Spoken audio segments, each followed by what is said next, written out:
And it's in support of course, the Cancer Assistance Program. And you can purchase tickets online at the ballpark. Scan the code that you see right up there. It's for a great cause. It's always a great prize.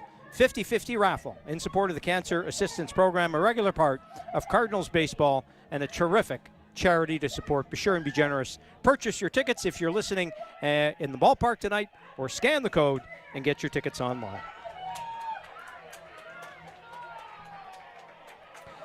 And there's part of the big crowd at Barrie Arbor Stadium tonight being entertained by Emily Thompson on the field with the various activities. Cardinals fans, a big part of this team's success, Matt, and Sunday's game ended a long home winning streak. Yeah, it had been 11 in a row until Sunday afternoon. June 19th was their last loss at this park until then. And if you don't believe home field advantage is a real thing, folks, look at the standings of the CBL. You'll see that everybody's got a better record at home than they do on the road. And most of all, here in Hamilton, they are a league best 15-4 at Barrie Arbor this season. So, to the Cardinals faithful listening, you've been a big part of their success this season. Now, please keep it up because they need you the most now. And don't tell these people that it's a Tuesday, Raj. This grandstand is packed right beneath us. Yes, it is. Great to see the support. A rain-out or smoked-out game, always tough. A lot of home games. Big demand, to ask fans to come that often throughout the course of the season. But Hamilton fans have answered the bell big time, and great to see a good crowd here tonight. Beautiful night for baseball as well here in Hamilton. Wandy Cyprian now up to lead off. DH tonight for Barrie. Jan looks in. So both Barrie and Hamilton started the game with back-to-back hits. First pitch a strike. Barrie managed to cash a run. Hamilton did not. That's the story.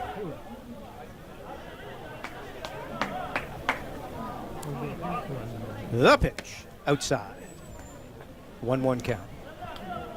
Cyprian, one of the youngest regulars in this league, just 21 years old, out of Santo Domingo in the Dominican Republic, picked up by the Baycats this offseason. Cyprian grounds it to third, but foul. So he'll have to turn around and head back to the plate. Import's such a big part of the Canadian Baseball League, and until, especially first-year imports, Matt, and until they get here, you see how they can perform. You're never certain, and that's where advanced scouting, finding, recruiting players is such a big part of this league now.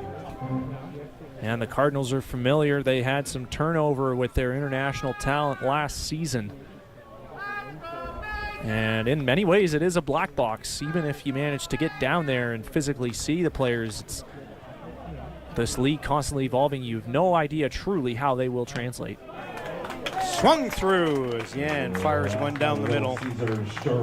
And Cyprian swings through it. Second strikeout in a row for Jan, which will bring up Clayton Keys, the right fielder.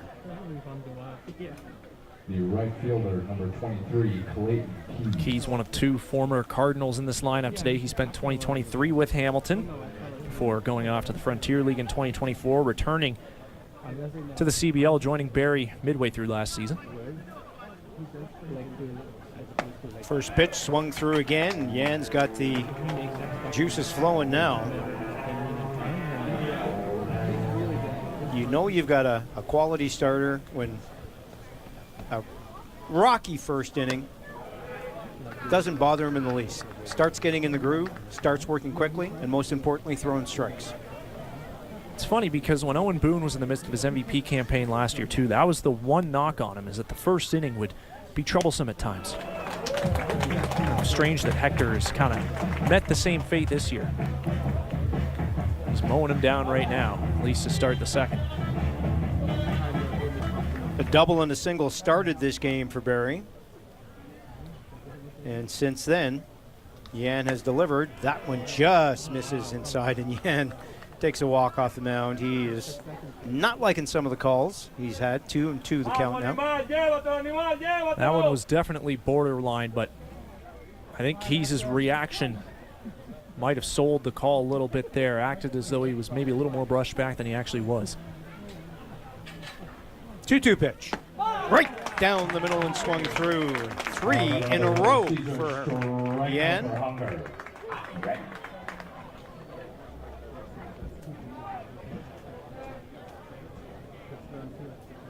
Jan's approach in these 2 strike counts has been simple. Fastball's in the zone. Here it is. Hit it. And so far, the Baycats have not in this inning. Cyprian and Keys both late to the heat. Tough to catch up with those pitches. There's a nice pitch. Paints the corner for strike 1.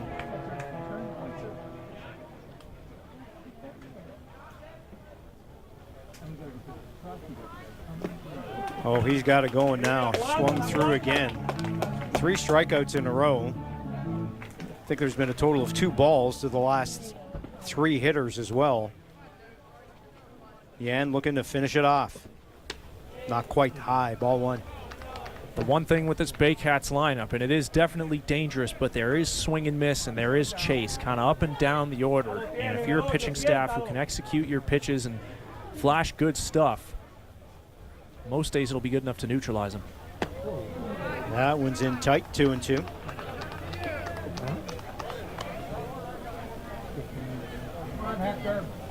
So the Cardinals, heading into the game against London Majors on Sunday, had a chance to get within 1 game of first. Lost that one, went down to 3. And that paints the corner for strike 3. As Yan, 4 in a row. Makes it perfect. The second inning. No runs, no hits, no errors, no runners left on base. Go to the bottom of the second. And Barrie still leading 1-0, but Yan very impressive in inning number 2. Yeah, Hector got back to business right there, did exactly what he needed to do. And the Cardinals offense is going to look to break through. They had the makings of a promising inning in the bottom half of the first. Couldn't quite make it work. Darlene Herman grounding into the inning-ending double play, and his bat-to-ball skills have been much talked about on this broadcast. The Cardinals players love to marvel at them.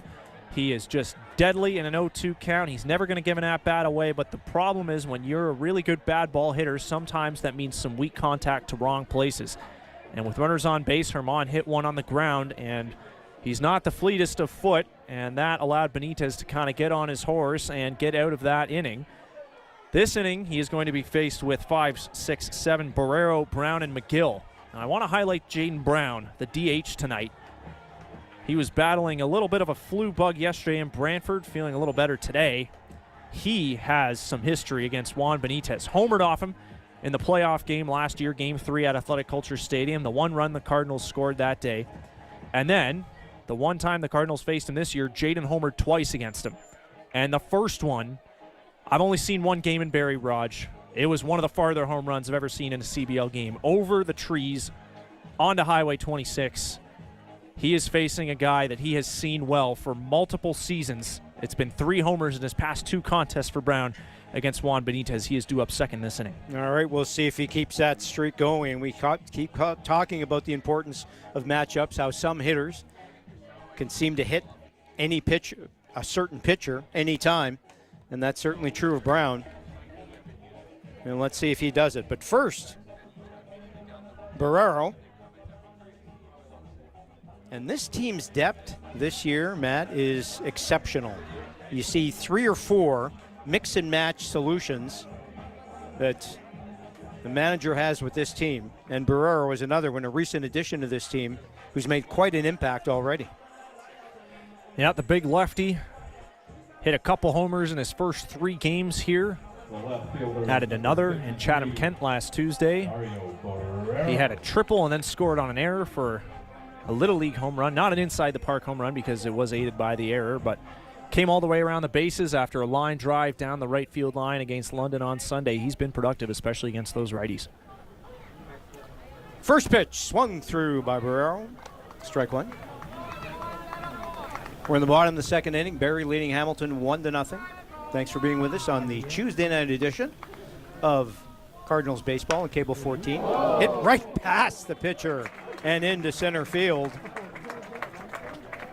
And Barrero has a single, 3rd hit of the game for Hamilton, and that does bring Jaden Brown to the plate against probably one of his favorite pitchers in this league. Well, it's who knows how much that predicts what goes on here. Nice swing by Dario Barrero to lead off the inning. He has had a knack for hitting balls right back up the middle lately. Had that line drive screamer right into the glove of Euclides Layer, the pitcher for Welland on Friday. And that one resulted in a base hit. First pitch in for a strike by Benitez. Like Yan, likes to work quickly.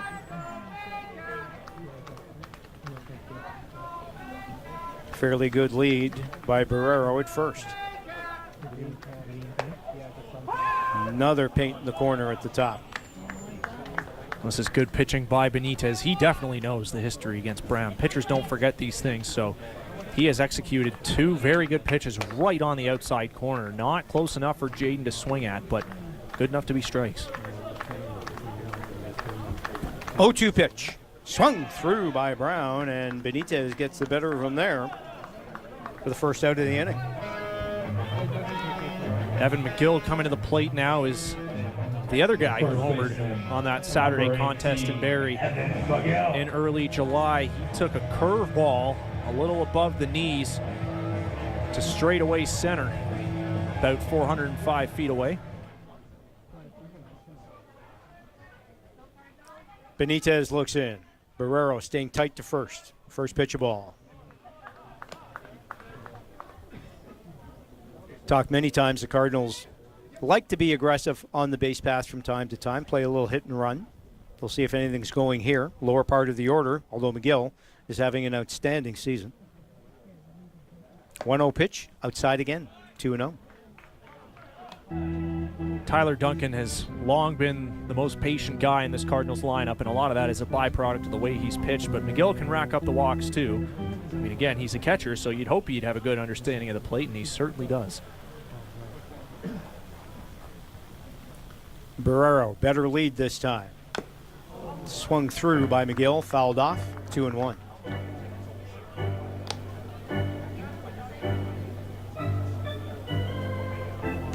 So we mentioned the Cardinals with a uncharacteristic offensive performance yesterday in Brantford with just 4 hits. Already 3 here, 1 out in the second, all singles. Grounded into the hole, shortstop bobbles it, can't pick it up, does pick it up, and throws it over the first baseman.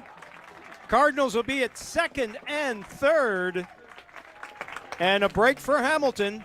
What could have been perhaps a double play ball turns out to be an error that allows Cardinals to go to second and third. Yes, McGill hit that one deep in the hole to the left side. We've seen a lot of infield hits in that spot, and yes, he is not the fastest of runners. But I can't help but feel like this was an ill-advised decision by Francisco Hernandez to let go with this ball. He rushed the throw and fired it high, and both runners are going to get an extra base out of it. That's the kind of mistake that could come back to haunt you. Yammer Hernandez, the number 8 man, is going to try and make Benitez and the Baycats pay. McGill gets a base hit there. E7 allows the runners to advance. So runners at second and third, and it is Hernandez in there. He fouls one off. Sometimes that desire to throw, not the right play, and that was the case this time.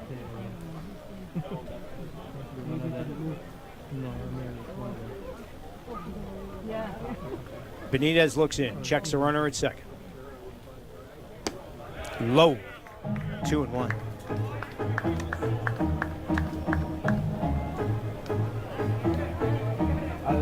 Mentioned off the top of the broadcast, do not leave this game early because the 9th inning, the last couple of times, Matthew has been incredulous. Whoa, that's up high. Sending Hernandez to the ground. The 9th inning's been crazy, Raj, past few days. I hadn't noticed. Yeah, Chatham Kent's the starts the big Goodness. That was quite something. They save their theatrics for the end. I'll give them that. Welland on the home game Friday, and of course London again on Sunday. That pitch a called strike, 2-2. They play 9, not 7, not 8, but 9, and the game has been decided 3 straight times this week in the 9th inning. I'm sure the Cardinals would like to have this one wrapped up earlier, but Barrie has something to say, and you can suggest the Baycats are pretty desperate. They've played more games than some of the teams in front of them, and currently they would be in that dreaded number 5 hole where they'd have to go on the road. And they're fighting to keep their chances at the season series alive, too. The best they can do is a tie. Cardinals are up 3-1. Tiebreakers could be a big factor with the standings as tight as they are. That's lifted high into center field. It's going to be caught, but that's also going to be a sacrifice fly, and the runners will advance a base. So we got a tie ball game as Hernandez delivers a sacrifice fly to center field. Yammer put a good swing on this ball. He definitely got a little under it, but he gave it a ride to the deepest part of the ballpark, Ejo, with the catch right in front of the Life Labs and Cable 14 signs out there. Yammer drove that ball just a little more straight and a little less high. We might be talking about more runs than just one, but nonetheless, he comes through, does his job. Sets it up for Rene Reyes, third baseman, hitting 9th tonight, first pitch of all. McGill down at third. And 2 out. The pitch. Perfect strike. Benitez doing a much better job this outing than his last time against the Cardinals at hitting the corners. He's been racking up a lot of called strikes with that fastball. I mentioned the command of that pitch is still good, even though he's had a less effective season than usual. Same spot twice in a row, and Reyes knew it as he stepped out of the batter's box after taking yet another strike.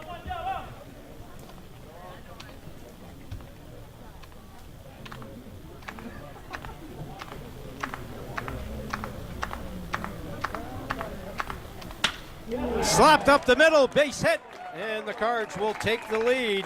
Nice piece of hitting by Reyes. Hit them where they ain't. That's exactly what he did. Slapping it into the outfield. McGill comes around to score. And the Cardinals have a 2-1 lead, and that error turns out to be a big one. Now that is some good situational hitting by Reyes. He was looking for a fastball on 1-1, got a breaking ball, it froze him, he knew it. So counts against you now. What do? Stays on that outside pitch. Bat stays through the zone, and he puts it right back up the middle with a man on third and 2 out. That is textbook. Nickel steps in, had a single in the first, was stranded in the third at third base. Despite the frame job there, that's called a ball.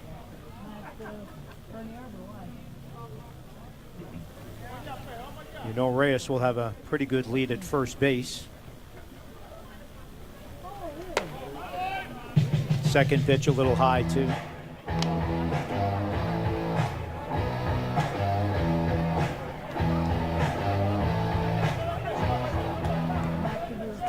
Benitez now looks over at first. Glance at Reyes. 2-0 count. 3-0 count. Just missing. You mentioned he'd been painting that corner, getting a lot of called strikes. 3 close pitches there. No calls going his way this time, though. Yeah, the other side of that coin is you can't get too nibbly. That one is a strike, 3-1.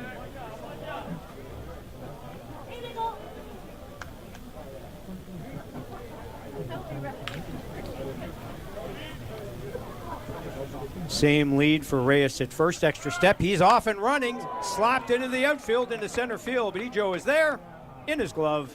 And that'll end the inning. So the Cardinals do get 2 runs on 3 hits. No errors. Leave a runner on base. And after 2 innings of play, the Hamilton Cardinals up on Barrie 2-1. Tuesday night baseball here on Cable 14. Now a word from our friends at Armstrong Bird Food.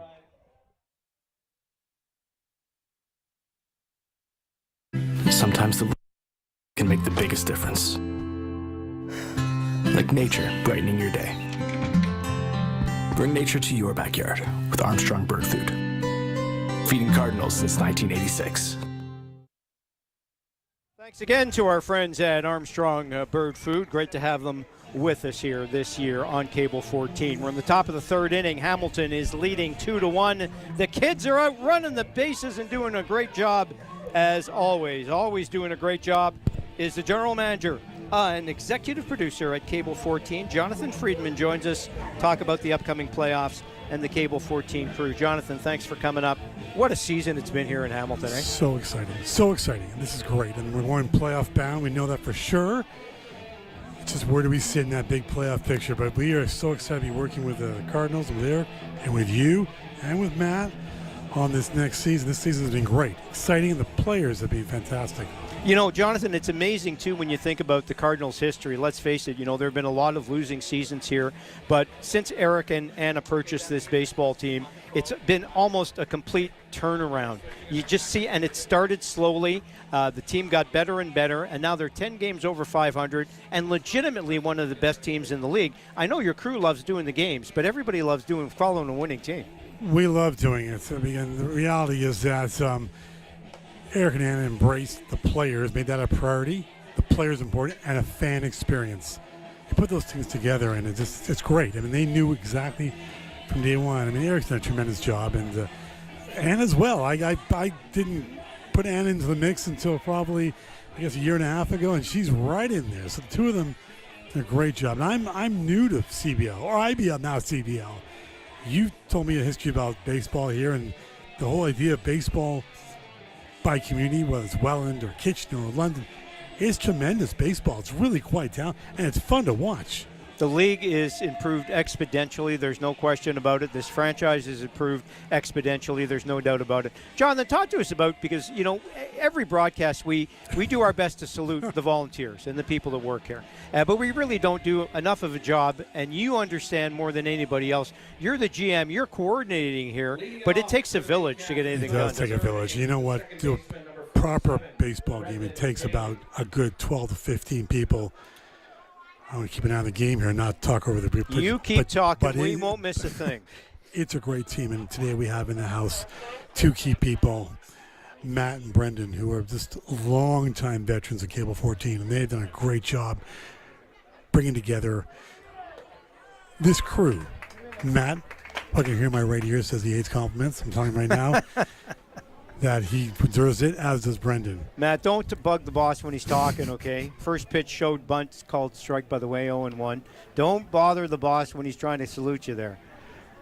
Jan's pitch. Some incredible volunteers here. I mean, just starting from even like to our right, to your right, Lauren, who started this. I met Lauren at OHL back here almost 6 years ago. She was in high school, and Lauren is an absolute outstanding camera operator. And we're doing stuff outside of Cable 14 as well. That's fantastic. I think she's doing CBL, the strikeout. 3 straight strikes. Nice job. Daly goes down, and Jan has 5 strikeouts in a row. McGarry Boyle back to the top of the order. He doubled and scored in the first. Well, this is a thing that people don't really understand, is Cable 14 is a starting ground for a lot of careers in this business. Yes, absolutely. It is. Amy's down there. Amy's they're a talented member of that original OHL team with Lauren. We have the young volunteers as well, other volunteers here, like, you know, Gabe's here and other volunteers, and they all make it up. And all under the leadership of our key team inside the truck, like Kane and Matt and Brendan, who's bombing around doing everything that's needed to be done. And I get a big hit. A ground ball to short. Throw over to first, a little hesitation, and the hesitation cost them there. That'll likely be an infield hit, but just a little bit of a hesitation was enough to let McGarry Boyle make it into first, so he reaches. The first baseman. And Matt Gibrata. So look how close it is now. Here's the replay, and just watch the hesitation, though. That extra second, just enough. And McGarry Boyle really after it. 1 on, 1 out here in the inning. But, yeah, you're right. It takes a village. Takes a village. Well, and you mentioned the truck and the cameras and everything. Look, the Canadian Baseball League has come a long way. I've been involved in this league for decades, and I can tell you, Jonathan, I love that. It is amazing to me that you see the evolution of the broadcast, and I'm not being disrespectful to the other broadcast, but you've got a full truck here. You've got how many camera operators? Like, what? We are running now Attempted steal in easily, ball thrown into the outfield, and that's going to cost him another base. So a stolen base and E2, and a tough break there as McGarry Boyle didn't hesitate after he saw that ball go into the outfield.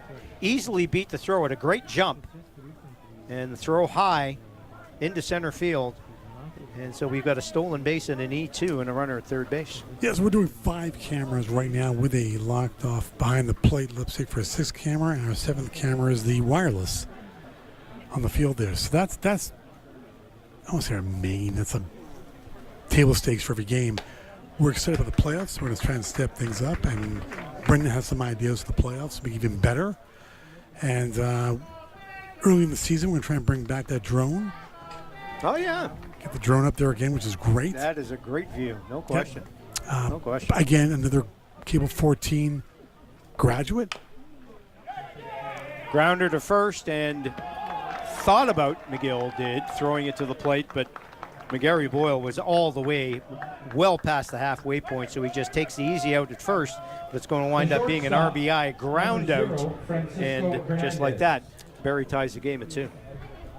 And again, I want to come on because basically we have a huge playoff schedule ahead of us. I know it'll be exciting playoffs for the Cardinals. Thrilled to have you here and Matt. And that's all encompassing of what Cable 14 is doing, along with our municipal elections coming up.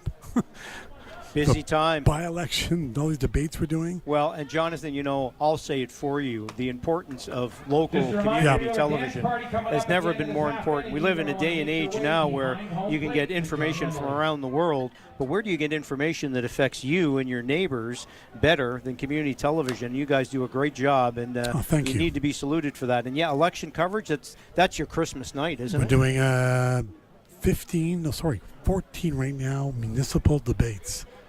Wow. So 14 live. It's a lot of hot air. Municipal debates, yes.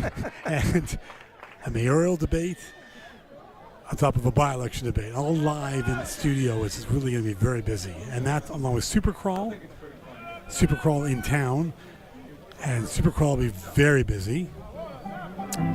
And on top of all that, regular programming. So I'm sure there are some people listening saying, you know what, that sounds kind of nice.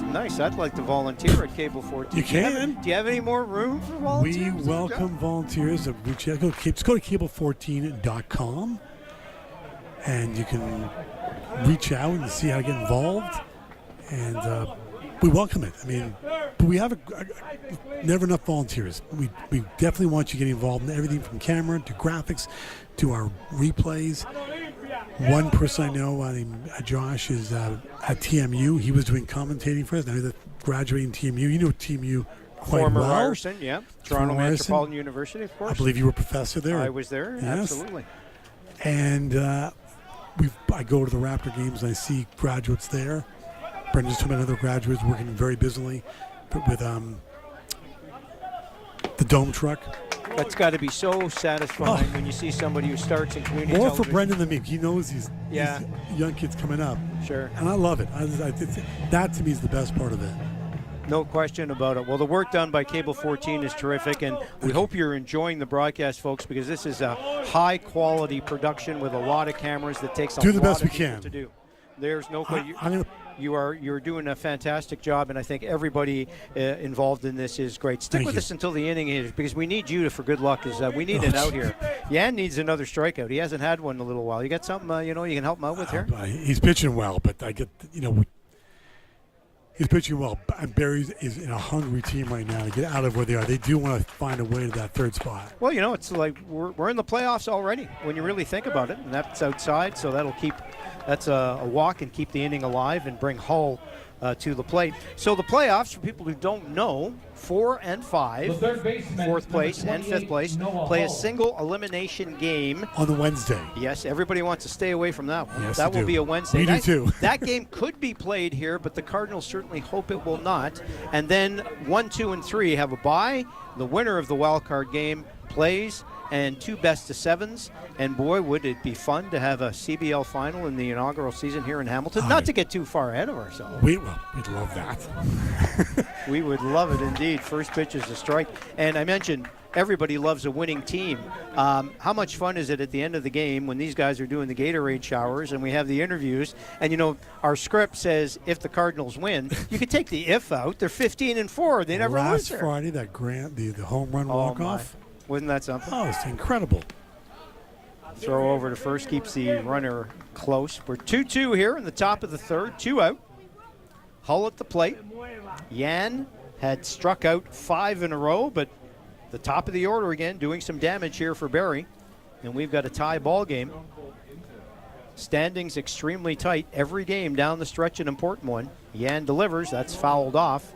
Count goes 0-2. Jonathan, how many years have you been in the business? As I was saying, as long as you're an absolute veteran. I've only been in since '88. I started. Basically a rookie. 88. Let's get someone with some experience up here, for heaven's sake. 38 years is hardly like, yeah, that's a long stretch. You are an OG. You're a veteran. You got an incredible resume. Strike 3 will end fantastic. the inning. Great pitch. And that ends it. Jonathan Friedman, continued success to you and Cable Thank 14. We couldn't do the broadcast without you. Come up anytime and visit with us, and we can't wait for the playoffs. Give it back to Matt, who knows more about baseball than me. Smart guy. He is a smart guy. Thank you. Jonathan Thank Friedman, everybody, does a great job for Cable 14. And again, we thank all of the great volunteers that do so much great work to keep these broadcasts on the air and give you shots like this from the Hamilton dugout as you take a look at Yan as he completes the third inning. 2-2 the score as we head to the bottom of the third. And Matt, Barrie finds a way to push a run across against Yan after Yan had 5 straight strikeouts and the top of the order doing the damage again.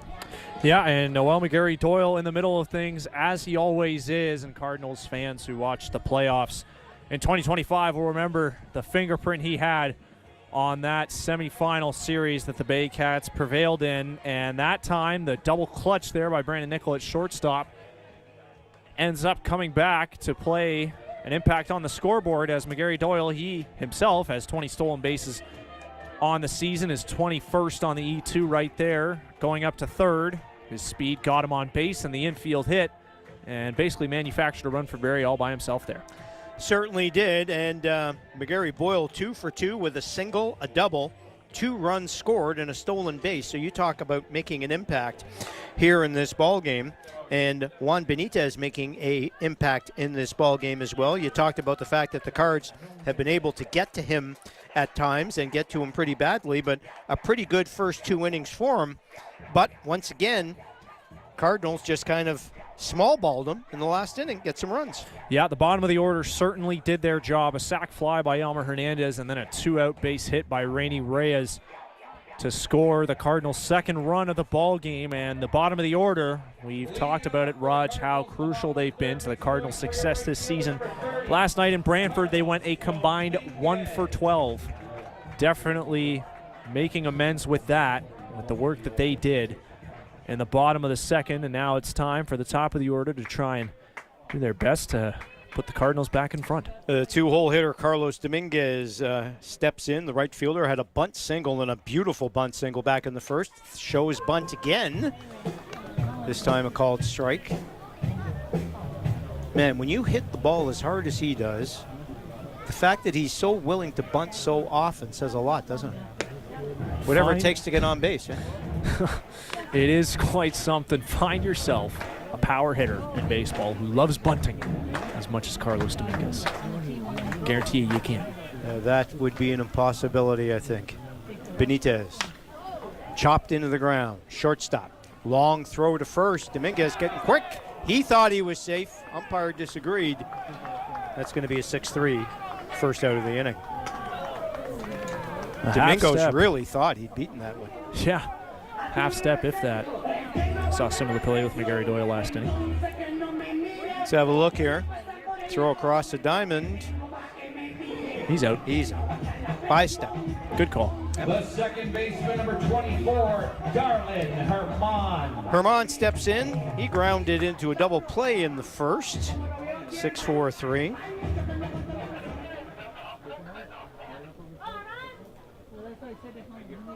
Benitez fires, catches the corner.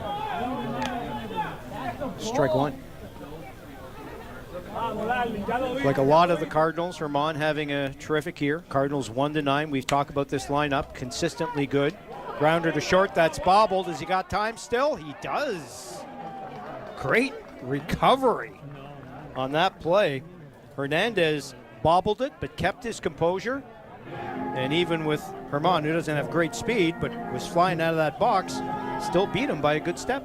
The center fielder, You'll see this ball kind of hit the lip. Well, that wasn't even the lip. It was just a random bounce on the dirt. And the fact that Hernandez was able to pick that one up with his bare hand after he was juggling it a little bit is what saved him there. That had more than enough time to make the throw to first. Tyler Duncan now up for the Cards. He popped to the catcher back in the first inning. First pitch outside for a ball.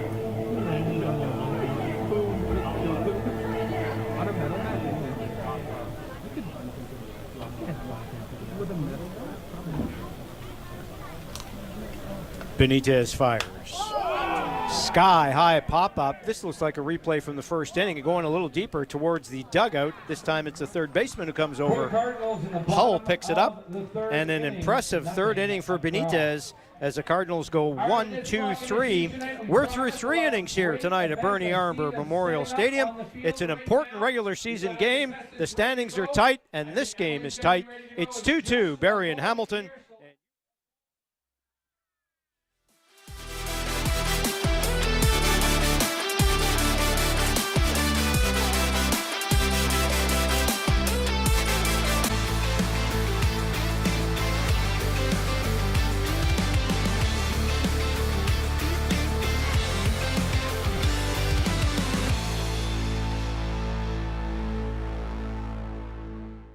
Get ready to blast to the past with Retro Game Time. Watch as gamers from around Hamilton battle it out in the ultimate retro gaming showdown. Who will outplay, outlast, and be crowned the ultimate Retro Game Time champion? Plus, don't miss our thrilling top 10 in each episode where we rank the unforgettable highlights and hidden gems of the gaming world. Tune in, level up, and catch Retro Game Time on Cable 14.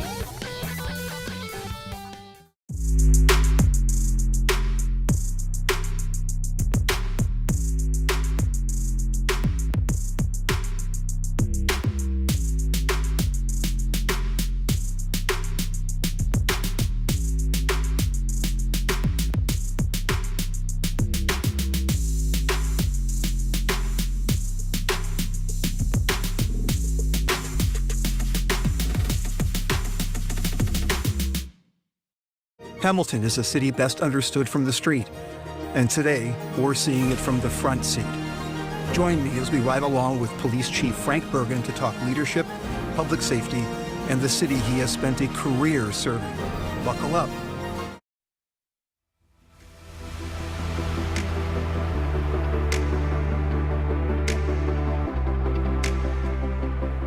Top of the fourth inning here in Hamilton. Barrie and the Cardinals tied at 2. Ejo in for Barrie. He struck out in the first pitch of ball. Standings are tight. This game is tight. 2-2, top of the fourth. Barrie trying to move up in the standings. Barrie has actually not clinched a playoff spot yet. Second pitch beat into the ground for foul ball, count 1-1.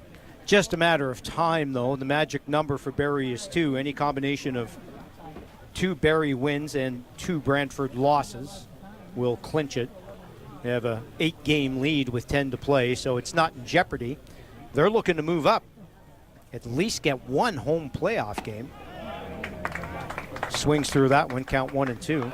Can you imagine you could have a season this year in this league, win 30 games, and not have a home playoff game? That scenario is possible. I shudder to think of the poor team that has to deal with that fate. The Cardinals are sure hoping it isn't them. Nice fastball there by Yan. Strikeout number 6.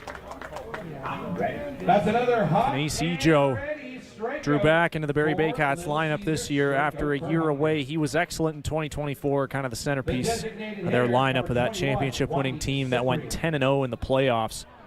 but he's been dropped out of the leadoff spot lately, and that is because he's still been a productive hitter, no doubt, but the strikeouts have started to pile up. That is his 57th now, including the 2 he's got today. Yeah, struck out twice tonight, 0 for 2. Brings in Cyprian, who also struck out in the second inning. So the heart of that order, not necessarily the heart of the order, but the 4, 5, 6, and 7, and 8, and 9 portions of this order for Barrie. 1, 2, 3, 4, 5, 6, 7 strikeouts already by Yan. Sky high pop up, headed to the outfield. Tough play, and it drops in Texas League style for a base hit.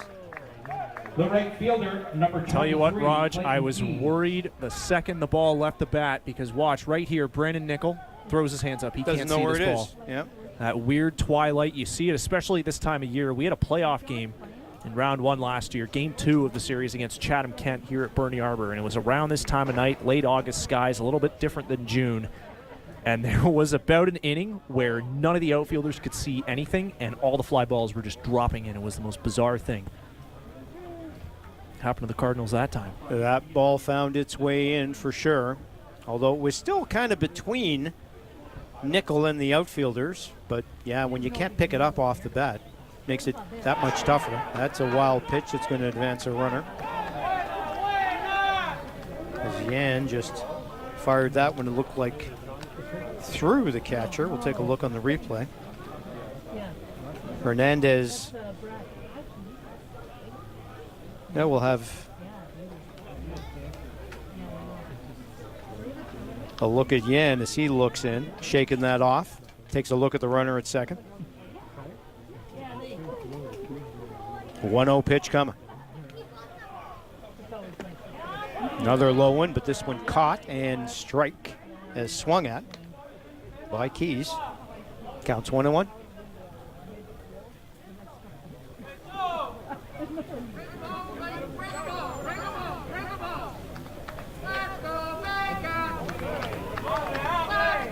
Yan very rarely hurts himself. 7 strikeouts, 1 walk tonight. That strikeout to walk ratio remains excellent. And when you throw hard like that, makes it tough to catch up with. Strike 2. There's a start Hector had a couple weeks ago against Chatham-Kent, and both Brent and I in the broadcast were like, yeah, Hector doesn't really seem like he's at his sharpest today. Ended up striking out 11 people. It's funny how they are, eh? The talented pitchers, even when they don't have their best stuff, still put up great numbers. Yan's got his 8th there. Dominating this portion of the order for Barrie for sure. So 8 Ks 8 slices and a walk. on Little Caesars Hot and Ready Pizza, but another $3 per strikeout for Hunger. Extremely impressive for him. Christian Puyol Genesar. Pujol Genesar now up, the catcher. He struck out back in the second inning. Bottom of the scorecard for Barrie, full of Ks. Yeah, not paying a lot of attention to the runner at second. Looks like he's intent to kind of strike his way out of this scoring threat for Barrie. Considering how Wandy Cyprian ended up at second and how he got on first to begin with, the Cardinals definitely do not want him crossing the plate this inning. Yan has a look. That one high.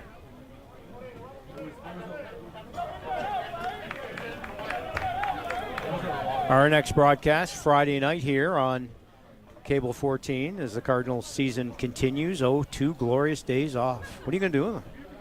I have not a clue. You'll find some baseball-related activities to go. That one way outside, 2-1. Now, Cyprian is doing a good job, I think, distracting Yan here. He had a big lead at last pitch. See Rainey Reyes at third, kind of motioning to Hector, hey, just breathe a second. You're good, don't worry about him. Yan with one more look, delivers way outside, as in wild pitch outside. That's where a base runner can throw a pitcher off his game. Would not be the worst time in the world maybe for catcher to go out and have a chat with Yan here. I almost wonder if Hector is completely fine with Cyprian no longer being behind him. Seemed to be. At least you can see him out of the corner of his eye now. Seemed to totally be in his head there. Now 2 outs, moving from second to third doesn't make that much of a difference, of course, unless throws another wild pitch. Throws another wild pitch. Cyprian has another lead down third, dancing down, swung through. Count goes to 3-2.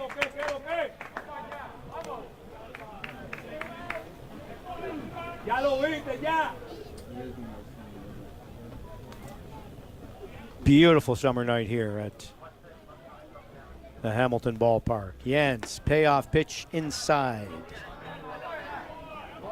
That'll put runners at first and third, then bring Daly to the plate. Just a second walk for Yan to go with those 8 strikeouts. Back-to-back innings with 2 out free passes for Hector. Now, the last one came with the bases empty and the run had already scored, so it didn't haunt him. But now you're playing with a little bit of fire because Brennan Daly, right-handed hitter, does well against lefties. Good time by Yammer Hernandez to take the mound visit there, and while he's there, he's going to stop and tie his shoe. Clever. Continue the conversation under the guise of a shoelace. I like that idea. Umpire says, hey, you've been here too long. I had to tie my shoe. And want a trip going back to the mound. Genius. It is. So Daly will step in. The second baseman, number 47, Brendan Daly.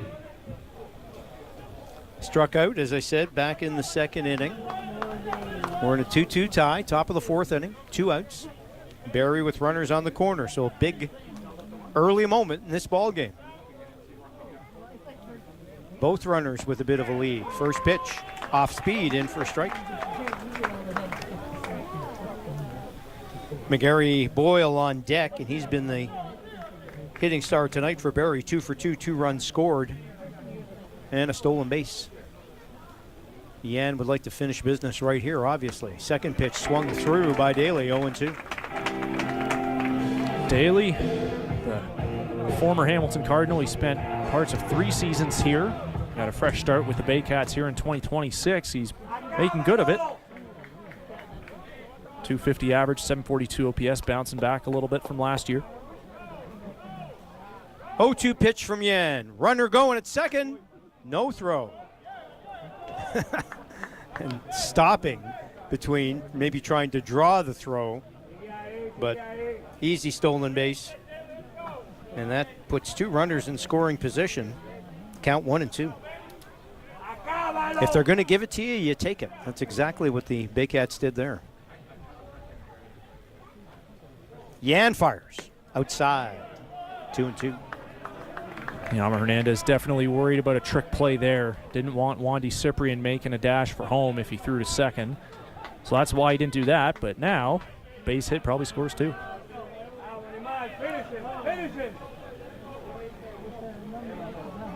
Yan looks in. 2-2 count. The pitch. You got him on the corner. Beautiful painting job there by Yan to record his 9th strikeout of the game, and none bigger than that one so far, with a threat of 2 runners on base at first and third. No runs, 1 hit, no errors, 2 runners left on base. We go to the bottom of the 4th inning, and no surprise. It's Hamilton Cardinals baseball after all. It's a tight, close game, 2-2 as we go to the bottom of the 4th. Yeah, the Cardinals really inflated their run differential in the early part of the season with a couple of blowout wins. And it has been a while since they've had one of those, Raj. They would certainly like one here. It's not going to come easy. It's tough to get one blowout against a good team like Barrie, and they already got one earlier this year. So they just might be fighting to the death again. Now, last night against Brantford was just their 2nd loss of the season, if you can believe it. That was by more than 4 runs. Every time they've lost, they've kept it within a grand slam. Most times a lot closer than that, except for A late July contest in Welland that was very close until later innings. The Jackfish pulled away, put up some insurance runs in the 7th and 8th. And last night against Brantford. So every loss has been close. A lot of them have come late in games, and that's why Raj has implored everyone to not turn off the game in the 9th inning, because the Cardinals have had a habit of, for better and for worse, saving their fireworks for that inning. Especially in this past week. And we talk about the importance of tonight's game. We look at the standings. London leading the way with a 30-13 record. So they've already got that 30-game win season under their belts. Welland a game and a half back at 28-14. Hamilton 25-15 coming into the game. So holding on to third place right now. 3.5 out of first, 2 back of Welland. And the Cardinals have 8 games left to play. Guelph a concern now for Hamilton because they are just a game back of the Cardinals for that all-important third spot. And Barrie at the moment in 5th at 23-17, 5.5 back. Kitchener, Toronto, and Chatham-Kent have all been mathematically eliminated from the playoffs. Barrie will clinch with the magic number of 2. The first pitch of this inning is a strike by Barrero, swings through it on a Benitez pitch for a strike. So not as tight as it was last week, but still bunched up and some big games coming up. And that pitch looked outside even from here. 0-2 though as it counts.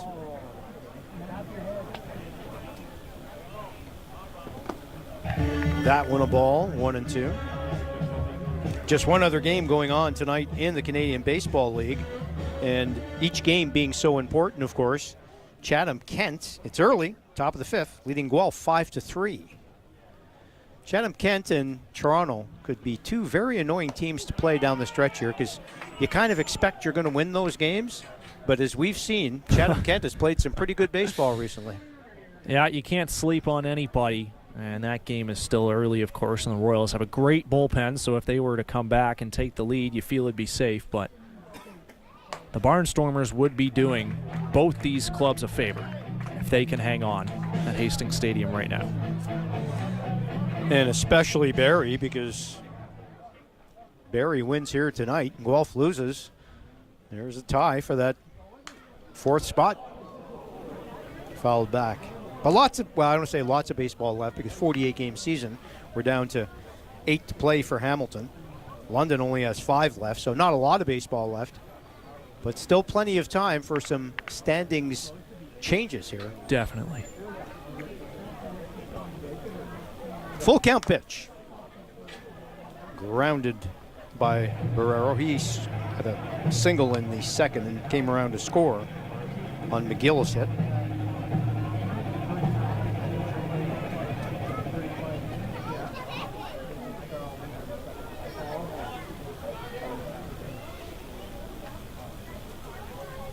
Benitez looks in, full count. Slapped into the outfield, deep to center, but tracking it and caught.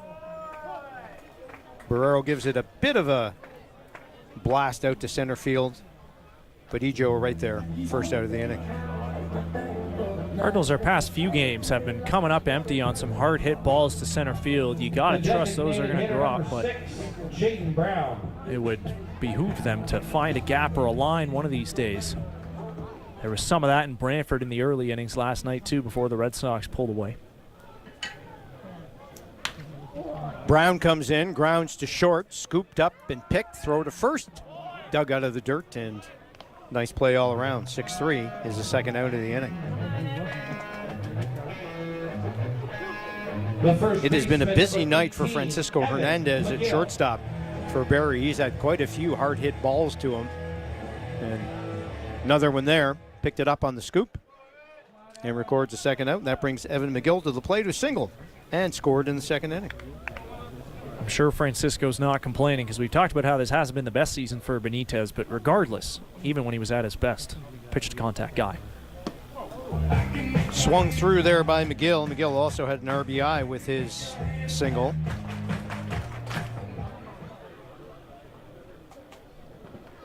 Hernandez with the sacrifice fly, and Reyes with a single as well in that inning for Hamilton. That's outside for a ball.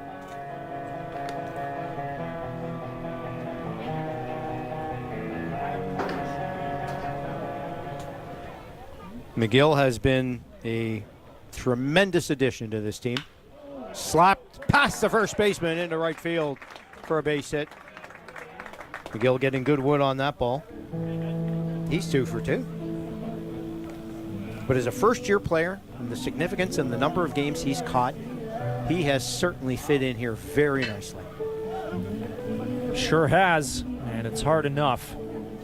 The catcher, When number you're a catcher, 19, Yomer Hernandez. learning your staff, you're learning a style of pitching that you have to face as a hitter that you've never seen before, or you're used to the college ranks. McGill's certainly done well for himself.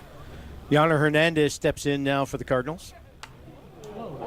Excuse me kind of swing there, and went back for a foul ball. He had that sacrifice fly back in the second inning as the Cardinals scored their 2 runs.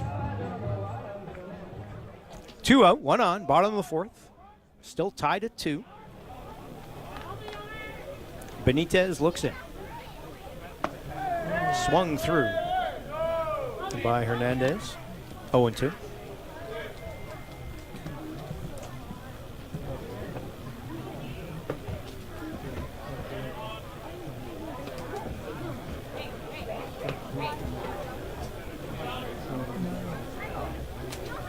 Not much of a lead, taken at first. And down the middle. Swung through, and Benitez has the big strikeout. So no runs, 1 hit, no errors, 1 runner left on base. Tight baseball again here in Hamilton has been the case the last couple of home games for sure. Barrie and Hamilton are all tied at 2-2. Thanks to our great friends, as always, at Rawlings.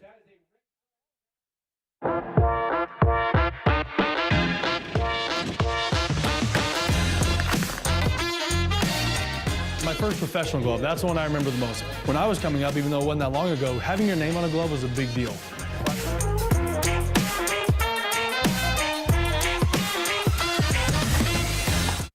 Oh yeah, having your name on a glove is a big deal for sure. Rawlings, a great supporter and sponsor of the Canadian Baseball League, of course. We're in the top of the 5th inning. Roger Lajoie, Matt Creeley with you. This is Cable 14's presentation of Tuesday night baseball here, Hamilton Cardinals style.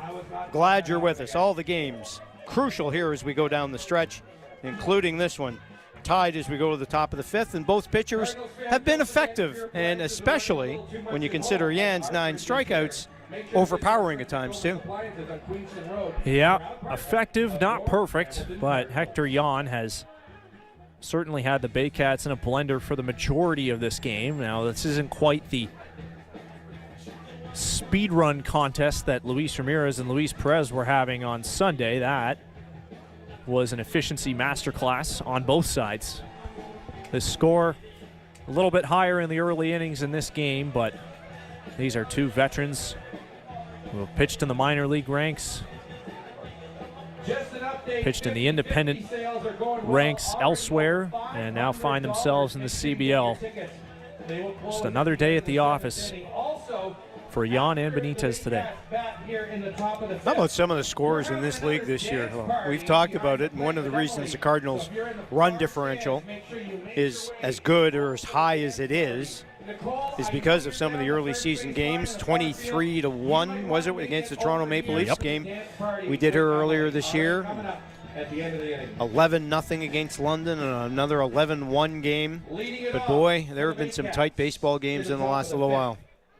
Now, all the blowouts and offensive explosions that the Cardinals had in the first half of the season have suddenly led to a run of close, tight ball games that almost feels unsustainable.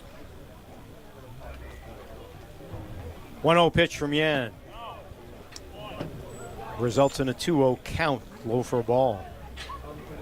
Yes, you know, you get closer to the end of the season, the games get more competitive. I think that's a factor in that.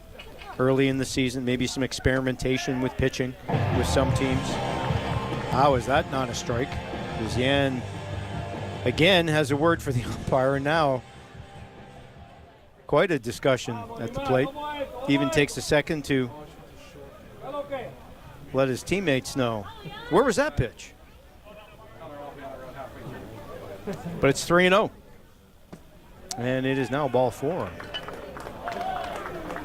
You hate to see the leadoff walks anytime, but especially in a tie game in the top of the 5th, and especially when it's given to McGarry Boyle, who has been all over the base paths in this game so far. You gotta believe that he'll be thinking about running again. 21st stolen base of the year earlier. Went to third on the bad throw by Yammer Hernandez and scored on a ground out.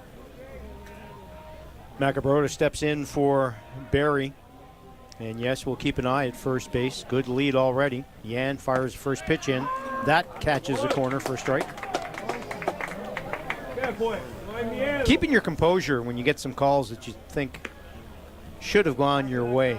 Such a big factor. 4 balls there. Yan, I think, thought 2 of them were strikes. And you just got to shrug it off, take a breath, and keep throwing strikes. 9 Ks on the game so far tonight for him, with a pair of walks. McGarry Boyle with a pretty good lead at first. Pitch outside, count 1-1. Sounds so simple, eh? Throw strikes. All I gotta do is throw strikes. Anybody can. You would think.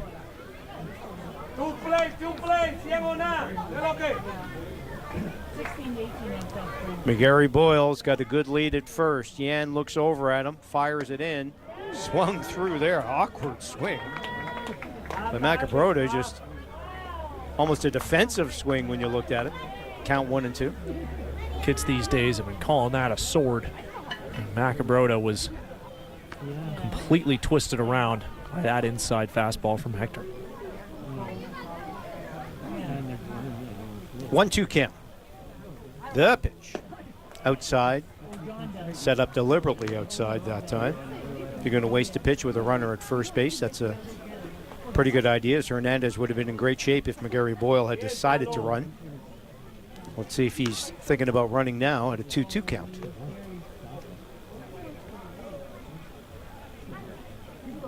And he is. And it's set outside again, and the throw down to second is not in time. Man, he is quick. Wow. Tough to defend this guy. Close play, good throw. It was an outside pitch, deliberately set up. Got in under the tag. Umpire was right there in perfect position to make the call. Man, get the Goldman's washing machine out again. Look at that dust at second base. All right, we got a full count here. Nobody out. Macabrota steps in, right to third. No throw back to second. That uniform going to get a little dirtier again for McGarry Boyle, but he's in first. So a line out to third, first out of the inning. The shortstop. Cardinals got lucky that time. Hernandez. Macabrota didn't even look like that was a full swing, but he got it off the end of the bat and at the right angle to kind of shoot a semi-threatening line drive to third, but Rainy Reyes could not have been positioned any better. Hernandez steps in 0 for 1 with a walk, stolen base as well tonight. McGarry Boyle, big lead at second base.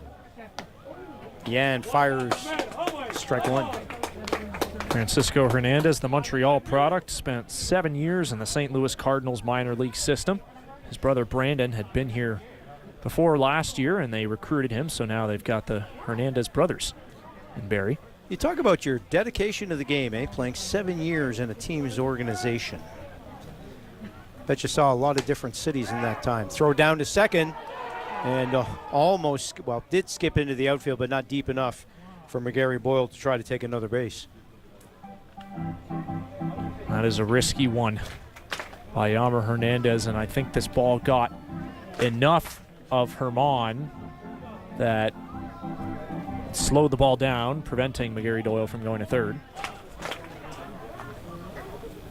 Runners can create havoc on the bases, distract the pitchers, and McGarry Boyle has another big lead at second base and distracted enough that Yan has to look him back. Caleb Sorosky is up and throwing in the Cardinal bullpen. He was off last night through 2 innings, took the loss on Sunday.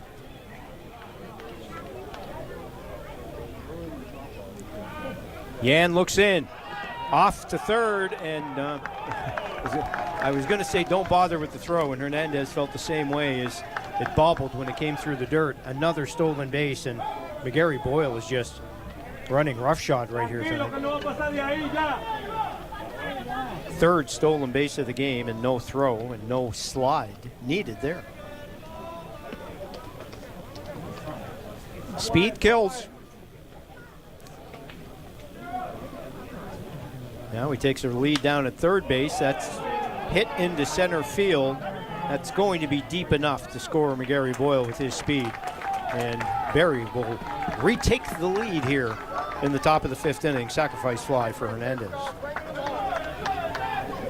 So that is basically 2 runs all by himself there that McGarry Doyle has created out of an infield single and a walk.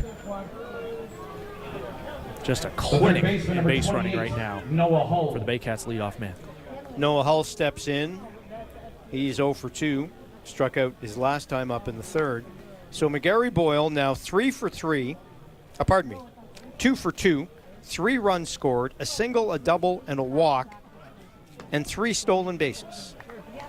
That is a pretty good first 5 innings work. And you're absolutely right about him scoring that run himself. 2 stolen bases, followed by a sacrifice fly. Making something out of almost nothing.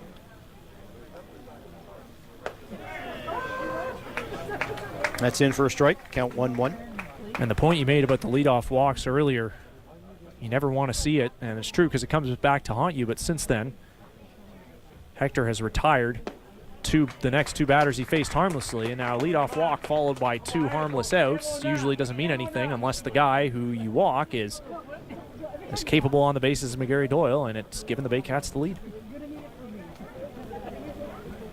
1-2 count. Yan trying to end the inning, and he does.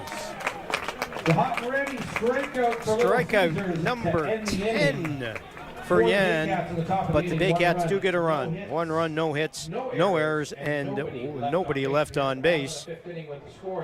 We go to the bottom of the 5th inning, and Barrie, for the 2nd time tonight, has the lead 3-2, and it is all McGarry Boyle in that inning with a leadoff walk, 2 stolen bases, and coming in on a sacrifice fly. Another great tight game here in Hamilton tonight, and you can expect that just about every night here as we go down the stretch.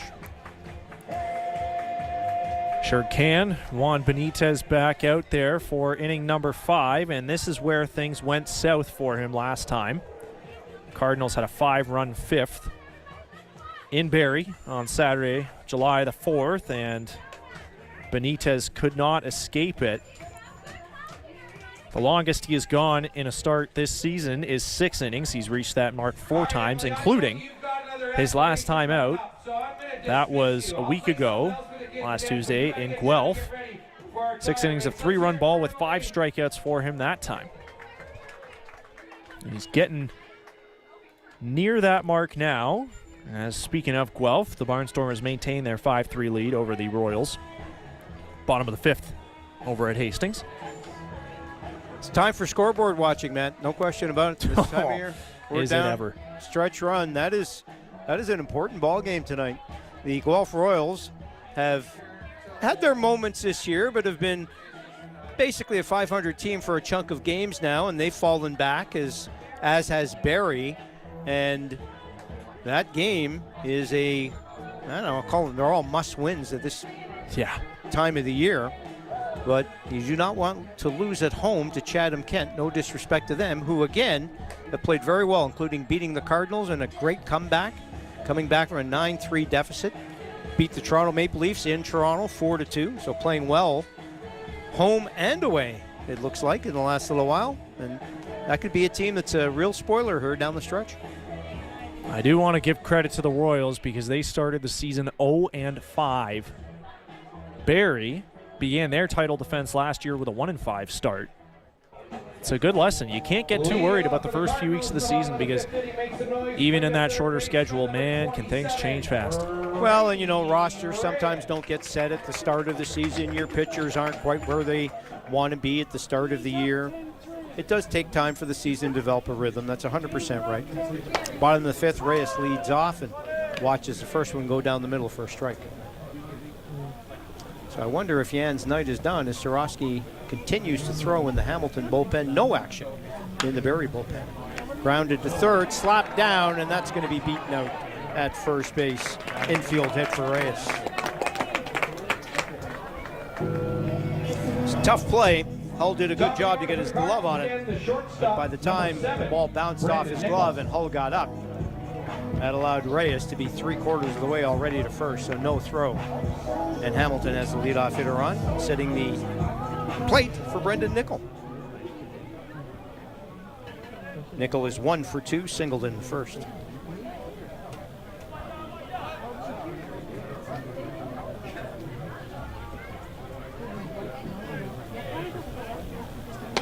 First pitch, low for a ball. Appeal it first to see if the batter went, and he did not. Nickel held up. So both Benitez and Jan have thrown a fair number of pitches in this game.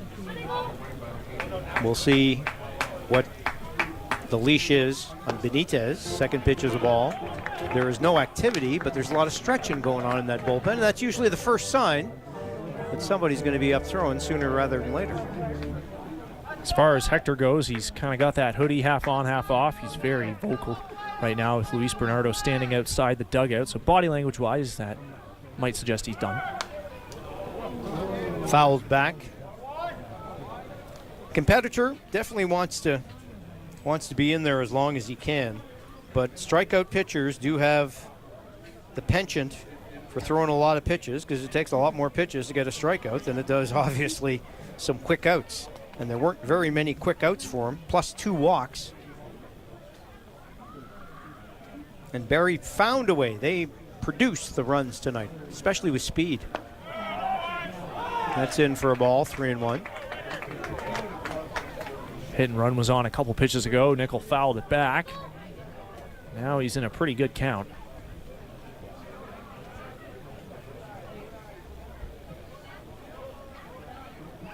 Nickel's got a pretty good lead. Sky high. Shortstop moves a couple of inches over, makes the catch, and Hernandez records the first out of inning number 5. That will bring Carlos Dominguez to the plate. 1 for 2, singled in the first inning on a bunt single. Beauty. Showed bunt his first time up in the 3rd inning. Now we're in the 5th inning. There's 1 out and a runner at first. Are you going to show that bunt again? Cardinals could use a big swing here. Just saying. Yes, I would rather have the power hitter swinging, especially here in the 5th inning. Let's see. He's bunting again. So what do we know? Pulls it back, but it's a strike. I shouldn't say he's bunting. He's showing bunt again. That doesn't mean he's going to bunt.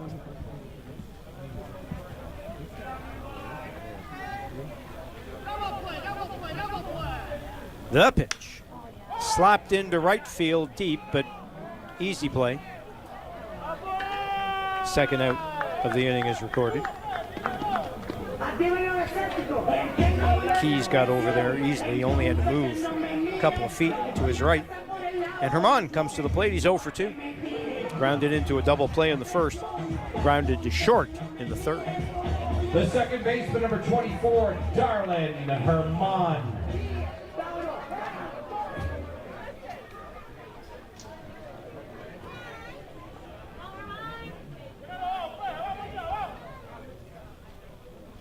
And this successful inning to date for Benitez has quieted, for now, the Barrie bullpen. Even the stretching stopped. That's big for him to get through Nickel and Dominguez after Reyes reached base without any problems. So far, at least, Herman hopes to cause some problems here. 1-0 count, right down the middle for a strike, 1-1. I think Herman thought maybe that was a pitch he should have swung at there.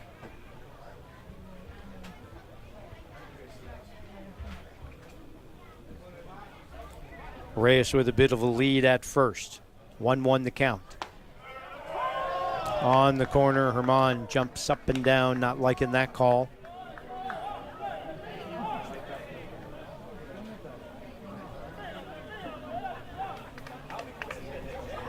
Give Benitez credit. He has been quietly efficient, I would say. Not Yan-like in the strikeouts, but getting key outs at the key time. Here's a big pitch, and that's a big strikeout right there.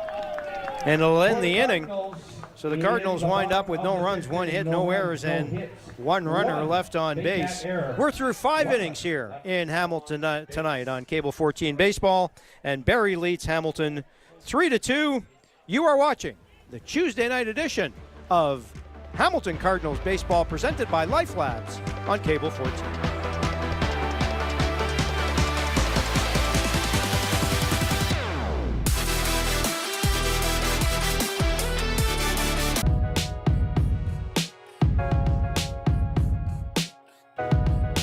Our city is full of ambitious entrepreneurs, innovative businesses, and gritty journeys. Curious about who's building, what they're building, and how they're building it in your backyard? Join Buzzworthy on Cable 14 and cable14.com every Thursday at 6 p.m.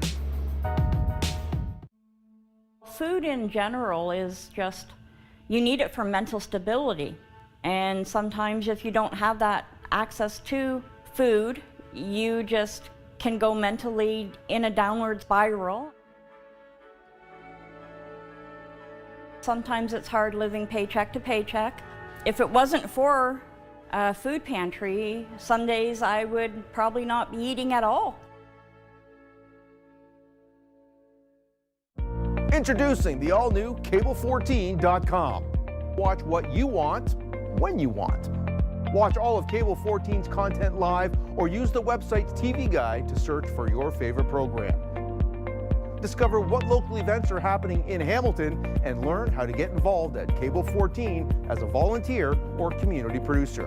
Right here, right now at Cable14.com.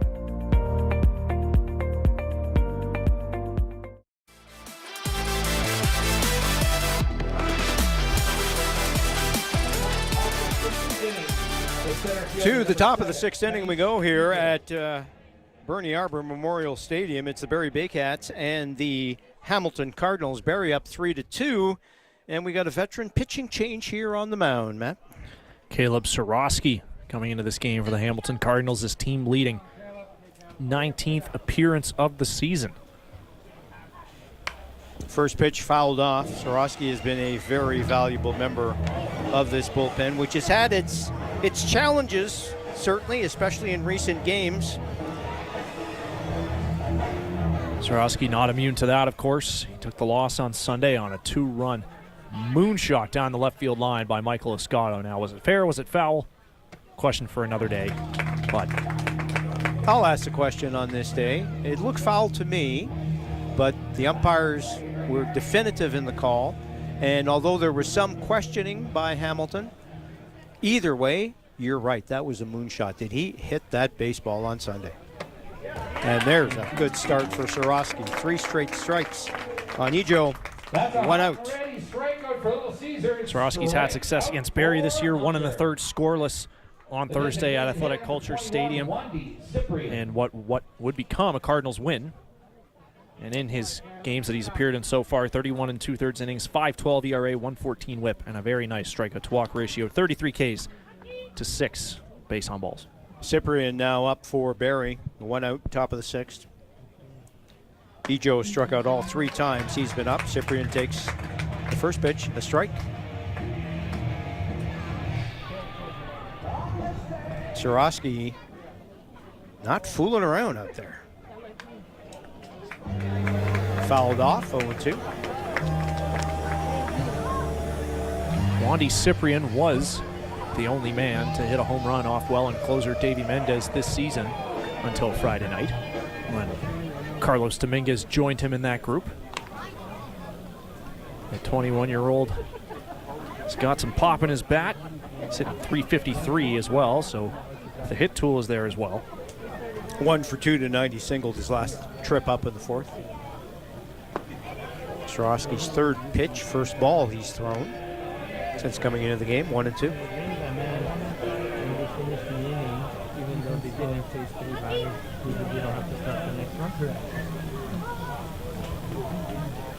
The pitch. Nice one. Took something off, Fulda, and second straight strikeout. That's 12 Ks for the Cardinals pitching staff tonight, the last 2 by Swarovski. I'm telling you, the swing and miss in this Barrie lineup is a real thing. And the Cardinals would be winning if it were not for Noel McGarry-Doyle's torrential speed on the bases. Well, further to the swing and miss, Keys steps in. He's 0 for 2, struck out twice. First pitch in for a strike. So the number 4, 5, 6, 7, 8, and 9 in the order for Barrie in this baseball game so far. 12 strikeouts. Now, the bad news is the top 3 hitters have 2 walks, 3 stolen bases, and 3 runs scored. So let's see if we can figure out what the story of this game has been. A little speed, a little small ball.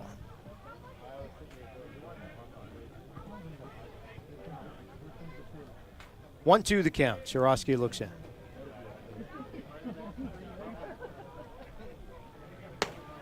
High, ball 2.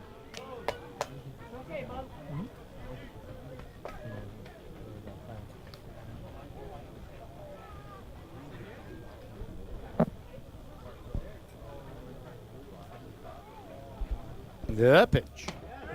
Nicely paint in the corner. Freezing Keys. And 3 up, 3 down, and 3 more strikeouts. No runs, no hits, no errors. Nobody left on base. Barrie scoreless in the top of the 6th. To the bottom of the 6th we go. Barrie up 3-2, despite the fact Cardinals pitchers have struck out 13 Baycats in 6 innings.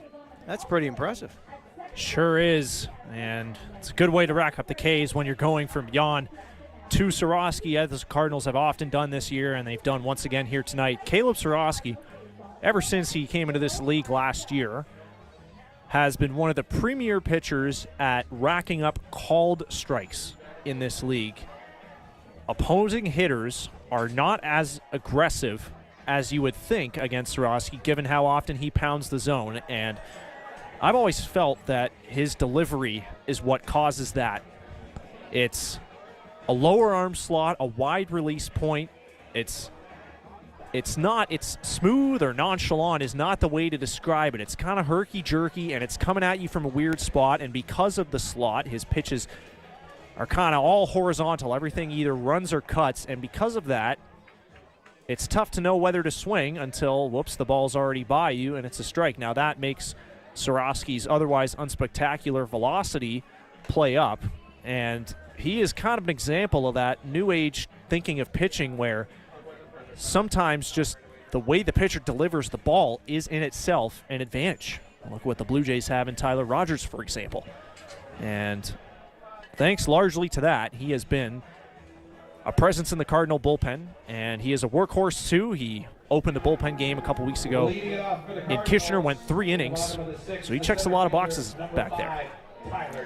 No question, and when effective, very effective, and that was an impressive 3 up, 3 down with 3 strikeouts. I believe he threw 2 balls in that entire inning, so nice work there. Tyler Duncan leads it off, bottom of the 6th for Hamilton.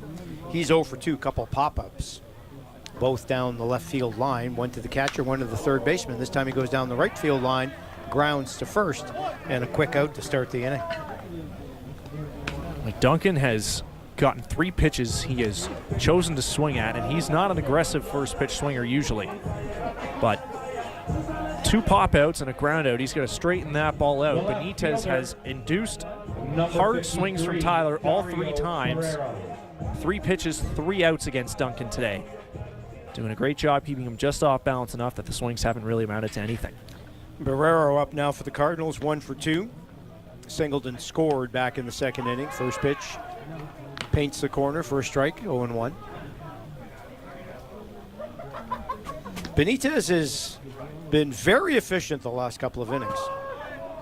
Certainly gotten better as the game's gone along. Since giving up the 2 runs back in the second inning, further to that. So the next pitch is grounded to third base. It's going to be a long throw to first to get him, and it's not there in time. Beaten out.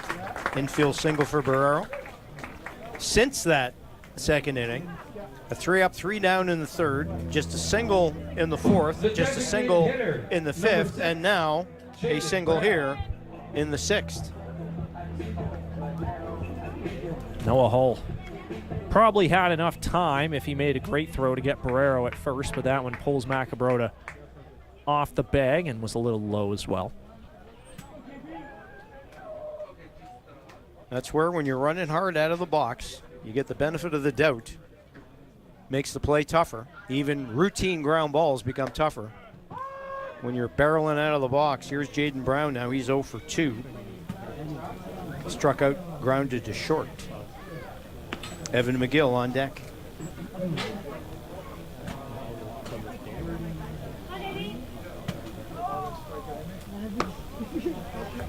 That's low for a ball, 1-1.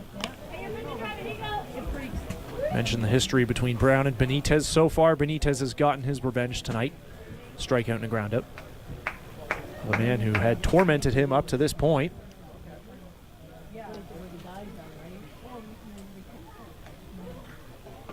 The pitch. Chopped past the pitcher, taken by the second baseman, backhand to the short.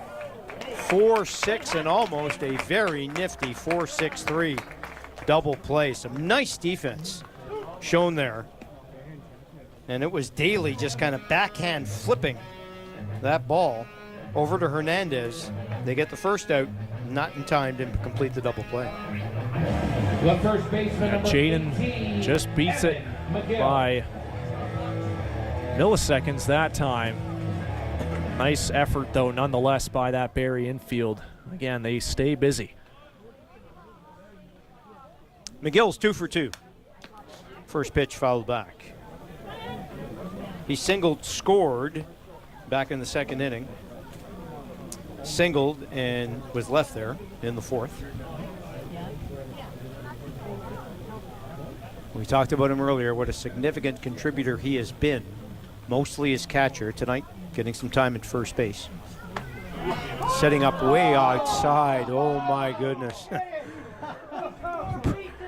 Brings a huge groan from the crowd. I'm not sure Pulio Genesar even meant for that to be a strike. I think he was setting out just in case it was a stolen base, you're right. And he's doing the same thing here. This one does not get the call. He was just basically setting up way outside in case Brown decided to go to second. Or try to go to second. Counts 1-2. He's setting outside again. That's whacked into center field. It's going to drop in front of the center fielder, and the Cards have 2 runners on. Evan McGill's 3 for 3 with his third single of the ball game. And McGill has continued to see Benitez well, and that was a missed target there by the Baycats right-hander. Pulio Genesar setting up outside again, and that one leaking over the middle for sure. McGill keeps it simple. Nice hard line drive out into center. Good piece of hitting you see on the replay there, just slapping that ball into the outfield. So Hernandez comes in. He had a sacrifice fly back in the second, struck out in the fourth. 2 on, 2 out. No activity in the Barrie bullpen as Benitez looks in. First pitch in the dirt for ball.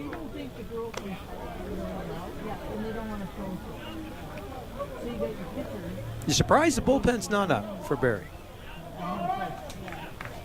Not necessarily. Benitez has been working quickly. While pitch bounces in front, runners advance up a base. Third and second. He has been good. He is working quickly. He hasn't got an overly large number of pitches, but 3-2 ball game in the sixth inning, considering what's at stake, I don't know. There is a lot at stake indeed, but Barrie's got to play Thursday, and they had a bullpen game Sunday, so they might want to be saving their guys. Benitez only at 79 pitches right now through 5 2/3. He has been efficient. A couple of quick outs, slapped to the shortstop, scooped up, and that will do it. And Benitez, impressively, on his 80th pitch of the ball game, it looks like, ends the inning. The Cardinals threaten no runs, 2 hits, no errors, and 2 runners left on base. We're 2/3 of the way through this one, and the Barrie Baycats continue to lead the Hamilton Cardinals 3-2 here at Barrie Arbor Stadium. Well, our great crew at Cable 14 is always happy to see Little Caesars, because Little Caesars provides the food for our crew and does a great job providing food for hungry pizza lovers in Hamilton for a long time. They're a great sponsor. They're located at 280 Queenston Road. When you're hungry and looking for good pizza, be sure to visit Little Caesars, a proud sponsor of the Canadian Baseball League. Visit them in Hamilton, and we thank them for their ongoing support of the CBL. So the fans getting ready for the 7th inning. Will the parade of strikeouts continue here tonight at Barrie Arbor Stadium? Because that's what we've seen. Even though the Cardinals are down 3-2, one of the stories of this game is the 13 strikeouts Cardinals pitchers have put up, Yan and Soroski, in just 6 innings. You can only strike out 18 batters in 6 innings, and the Cardinals have 13 with the whiffs. That's pretty crazy when you put it like that, and even crazier that through all that, the Baycats have scored more runs today. 3-2, they lead. Now, the Cardinals' season high as a pitching staff for strikeouts in a game this season is, I believe, 15. So they are definitely on pace to smash that number here tonight. Chris Boato is warming up in the bullpen. Caleb Soroski at least going to start this inning. Now, Boato is not a strikeout guy, but yes, you certainly feel good about the Cardinals' chances to set a new season high in that department. Well, Boato will be ready if any difficulty comes in for Soroski, who was perfect in his first inning of the game, the 6th inning. 3 up, 3 down, 3 strikeouts, dominating the hitters. And we'll see if that trend continues here. 3-2 Barrie, top of the 7th. Number 29, Christian Puyo-Genesar. Puyo-Genesar steps in, the catcher. Lead off the 7th inning here for Kitchener. He's 1 for 1, struck out and walked. Also had a stolen base back in the 4th.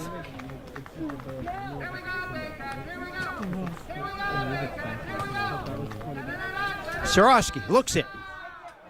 The pitch. Strike 1. The Baycats have, thanks to Wandy Cyprian, a situation similar to their Cardinals when Christian Puyo-Genesar, the backup, is catching as he is today. Cyprian will often stay in the lineup. Puyo-Genesar caught last Thursday's game against Hamilton too, but because Cyprian has such a hot bat, they kept him in at second base. Now Wandy's DHing tonight. Tough to get him out of there, as it is with Evan McGill. Always beneficial if you can play a couple of positions, that's for sure. Oh boy. That certainly looked like strike 3. Even gets a chuckle. Hernandez was ready to throw the ball down the first base and bring on the next hitter here. Didn't miss by much, but it missed, says the umpire. 1-2 the count. That didn't miss. Swung through. The strikeout parade continues. 4 straight for Soroski. 14 in the game for Hamilton. Brings Brendan Daly up, and guess what? He's 0 for 2 with 2 strikeouts. Number 47, Brandon Daly. That fastball running in on Puyo-Genesar, and if he didn't miss, it was going to saw him off, so not much good is going to come of that either way.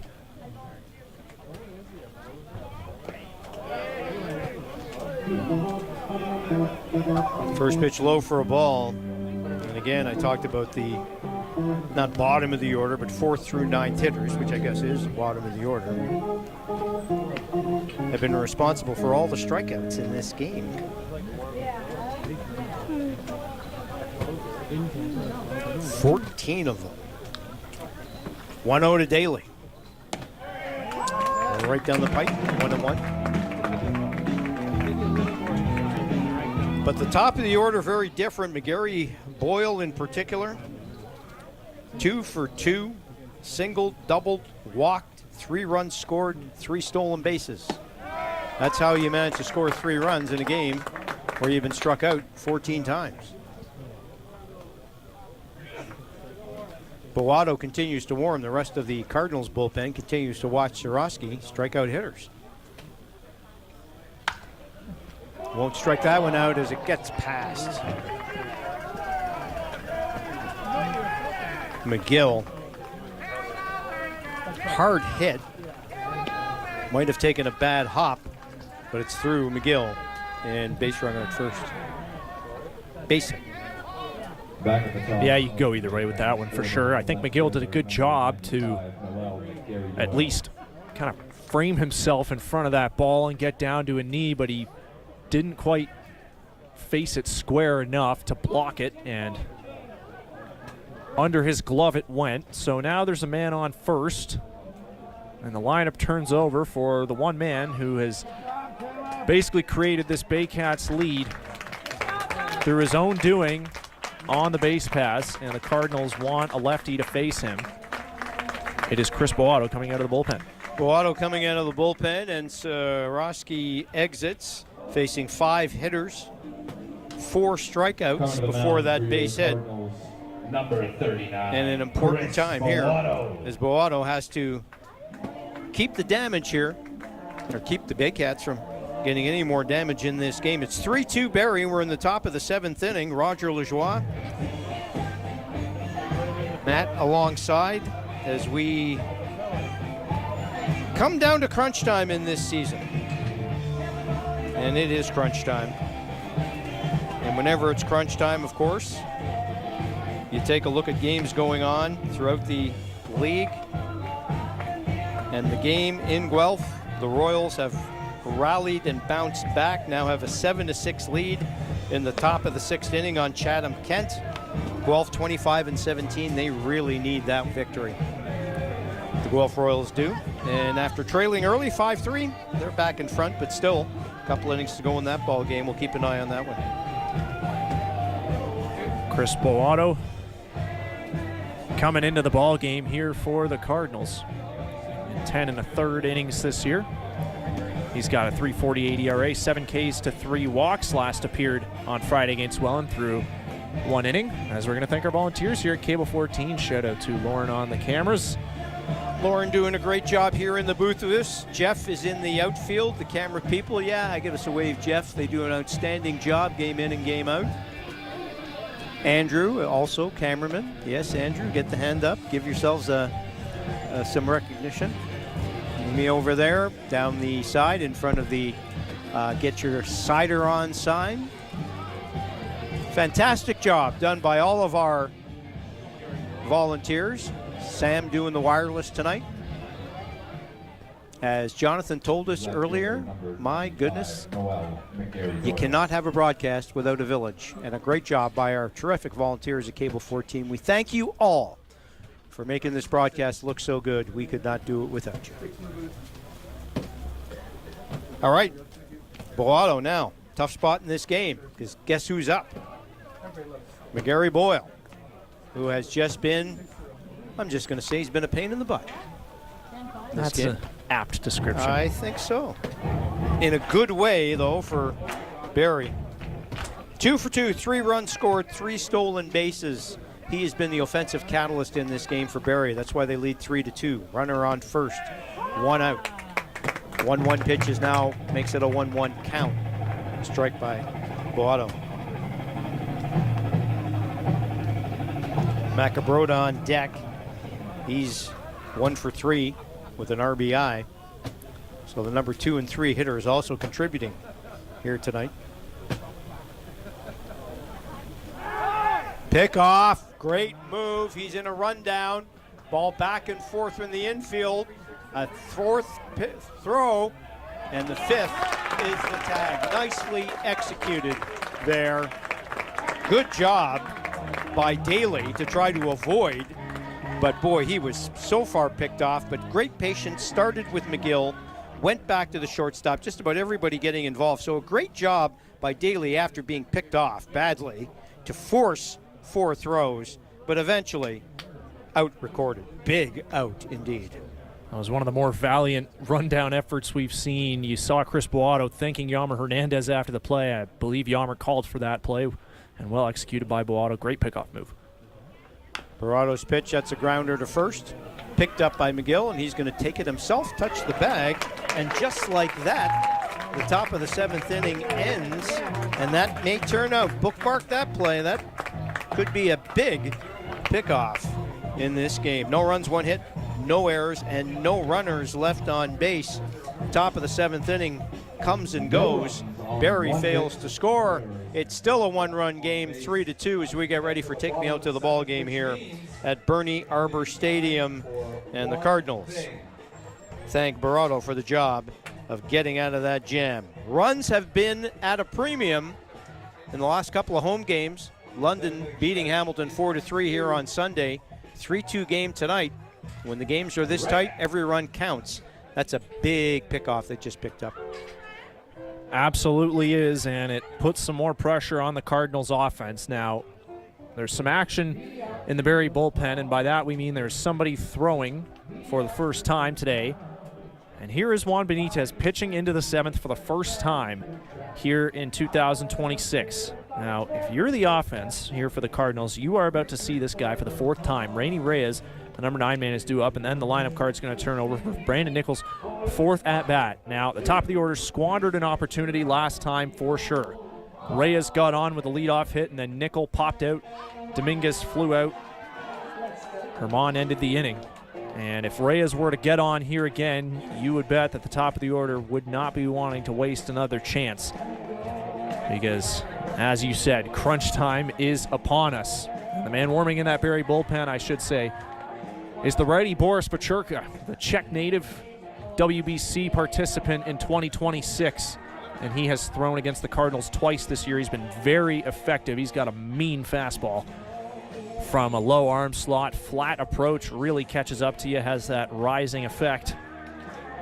And if you're going to see him, you definitely don't want to be trailing. So the Cardinals, again, big inning coming up. What are the odds that Benitez does not have to pitch to anybody for a 4th time? I'd say they're up there. Yeah, I would agree. But we shall see. He has been extremely effective. He's kept the pitches down. He's held the Cardinals to 2 runs. This is a very powerful Hamilton offense. Let's see what he can do here to Reyes, who is 2 for 2. Both singles. Drove in a run as well in the 2nd inning. Bottom of the 7th inning in a tight, important CBL game here. Way back. Fair or foul? Foul. Oh my heavens. Was that ball belted by Reyes? And the entire bullpen out there, and you know that's a foul ball because there's no comment at all coming from the bullpen. And they had the best view of that ball leaving the ballpark. But boy, did Reyes put a bolt into that ball. Puts another one deep. This time to center field. Way back at the track, leaping. It's gone! First one didn't count, it was foul. The second one to the deepest part of the ballpark counts. Reyes with 2 monster shots.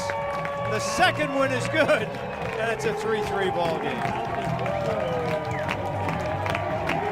How often do you see that? A foul on the first, or foul on the second pitch, and then the very next one, he takes him deep anyway. This has been a massive day for Rainy Reyes. It's no secret that the All-Star starters' numbers have taken a tumble in the past month and a half or so. And he has showed up today by reaching base 3 times, and a solo home run ties it, ending Juan Benitez's night. You're right, Raj. He is not going to see this lineup for a 4th time, especially after a swing like that. That's a clutch moment for Hamilton. Now, it's easy in retrospect to criticize, but after the 6 very solid innings they got, and they've got a reliever they feel really good about warming up, maybe it's even pressing it a bit to face a guy who's already 2 for 2 on the night. Just saying. I know it's easy, again, after the home run is hit, but in a 1-run ball game with so much at stake, and boy, did Reyes club that ball not once, but twice, straightening it out to deep center. And we got a tie ball game, but we have a new pitcher. Yeah, you're absolutely right, Raj. I'm for sure I am sympathetic to the Barrie Baycats right now because, again, they dealt with a bullpen day on Sunday. 6 relievers were used in their victory over Kitchener. They've got a game on Thursday against Guelph, and that one is going to mean just as much to the standings as this one does. And then they're back in action against Welland on Friday night. So they've got a lot of baseball coming up. They have a lot of innings to cover. Juan Benitez had been working quickly. I get it. But yes, when you look at what just happened, you can't help but wonder if it would have been a better idea to go to Boris Vachurka now, but he is the man on the mound, the 6'3" spectacled Czech Republic native. Again, pitched in the World Baseball Classic this past March for an upstart Czech squad that played all their pool play games in Japan. He was in the Frontier League briefly to start the main baseball calendar part of his season. And since coming to Barrie, he's been quite effective. 7 outings, 11 2/3 innings, 2.31 ERA, 1.11 WHIP, 19 strikeouts to 5 walks, and he is an uncomfortable at bat. And you'll know what I mean when someone steps in the box. It's what I mentioned earlier. Watch that real snappy fastball from a low release point. It can really catch up to you. It's almost like that Invisible, the rise effect that it has. And so these righties especially will have their hands full. And Brandon Nickel, who's already seen him a couple times this season, is going to try and keep the ball rolling for the Cardinals in this bottom of the 7th. Well, and Vachurka pitching in this league just illustrates what a quality league this is. Imagine a guy's baseball journey and getting a chance to pitch in the World Baseball Classic. What a thrill that's got to be. And Vachurka throwing hard. First pitch for a strike, McGill goes right through it. Nickel, pardon me, goes right through it. Nickel is 1 for 3, singled back in the first.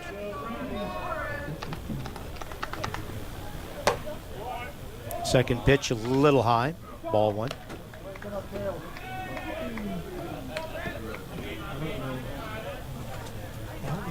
So back and forth, the standings have gone. Everything tight in the league this year, and that describes this ball game. That pitch catches the corner. Fans groan. They disagreed. Barrie took a 1-0 lead in the first. Hamilton got it back, the lead back, with 2 runs in the bottom of the second. Barrie was single runs in the third and the fifth, and now the Cardinals have tied it here again in the bottom of the 7th. And swung through by McGill. Boy, Vachurka starts out throwing hard, then mixes it. Impressive strikeout to start his time on the mound here in the 7th. He fed Nickel fastballs, and then he fed him sliders, and that was the end of that. Got favorable call on 1-2, and then that gave him the green light to expand the zone even further. And Nickel had no answer. Dominguez up now for the Cards. 1 for 3, had a bunt single in the first, fouls first pitch back for a strike. Herman on deck, followed by Duncan.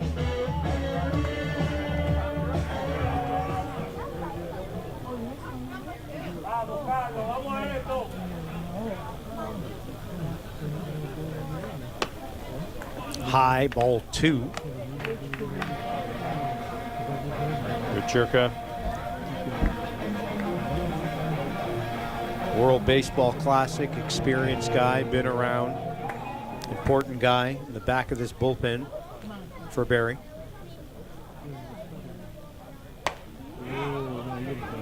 Pitch outside, they appealed to first, he did not go.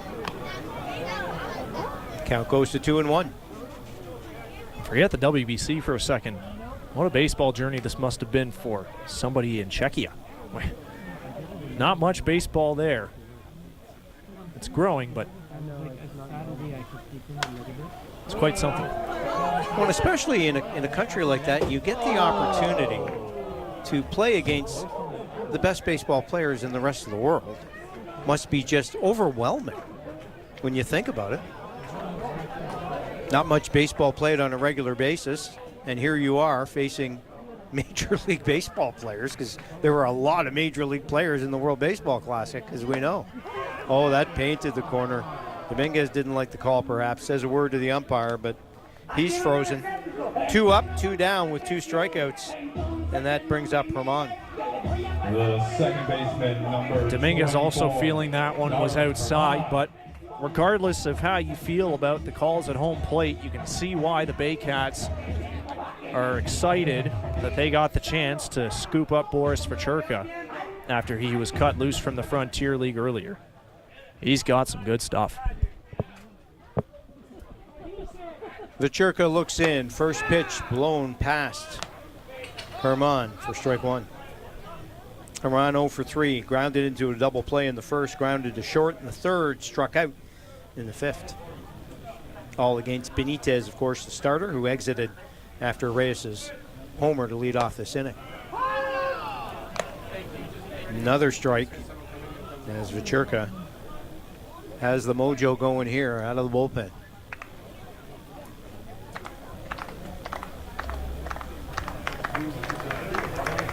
0-2 pitch.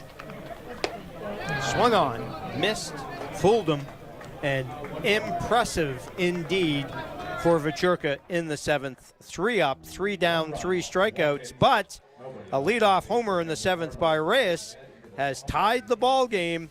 We're through 7 innings here tonight in Hamilton. Barrie and Hamilton tied 3-3. The standings are tight. Tonight's ball game is tight. 8th and 9th innings coming up, and you know there's always excitement in the late innings here in Hamilton. You're watching Hamilton Cardinals baseball, presented by Life Labs on Cable 14.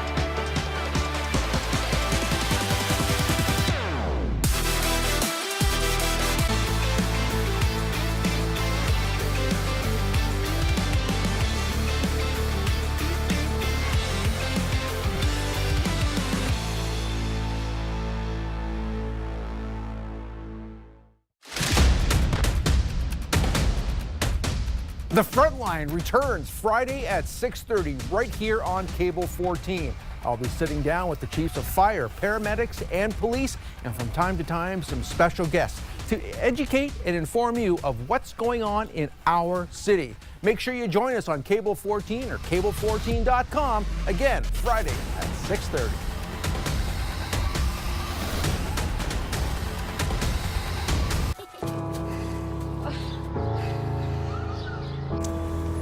A senior help wanted sign.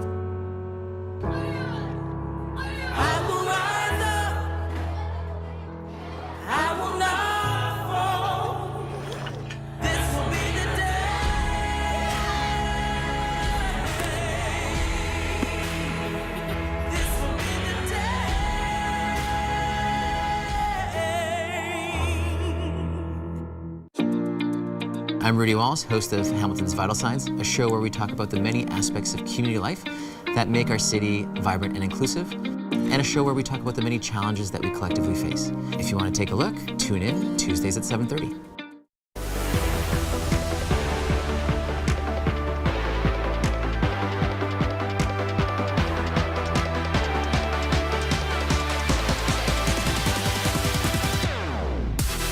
Top of the 8th inning here in Hamilton, 3-3.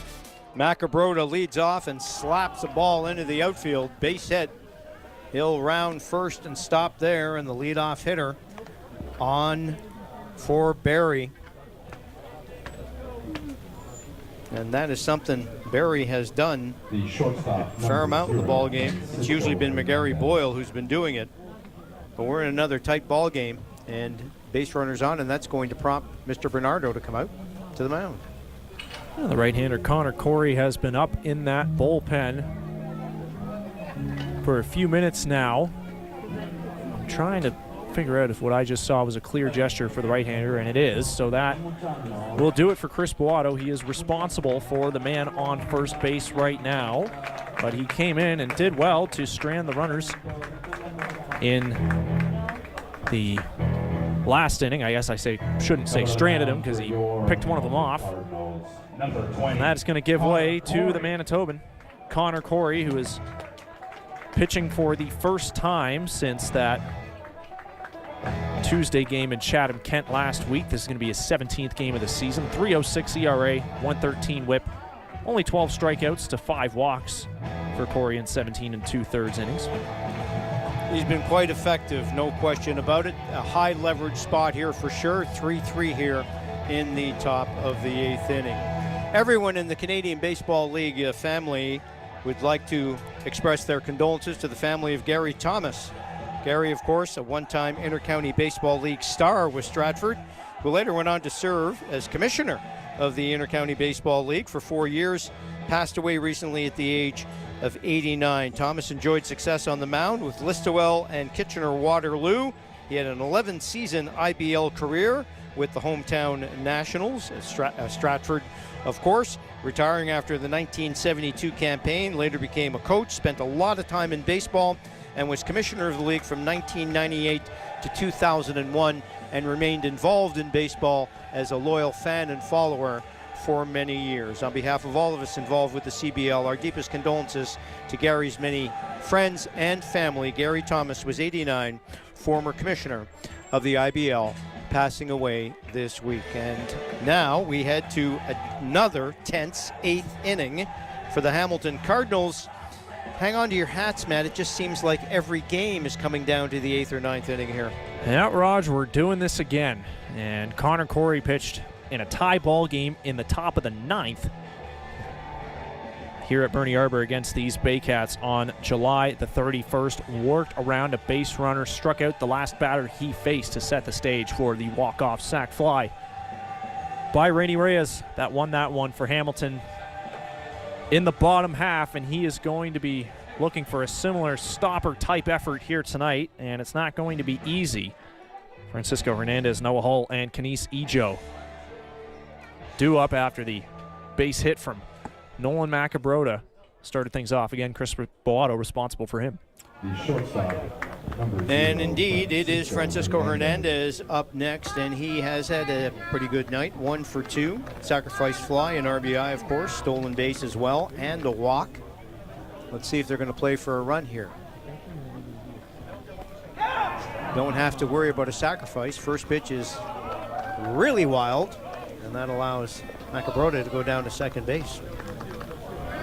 Connor Corey's going to wish he had one more warm-up pitch there after that one. That's not how you want to start the ball game.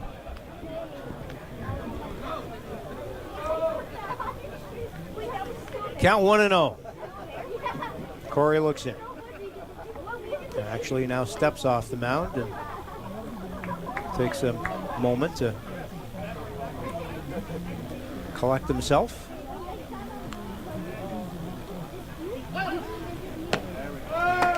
Much better pitch too, right down the middle, but blown past Hernandez. Strike one. Hernandez had to have been sitting on something soft there.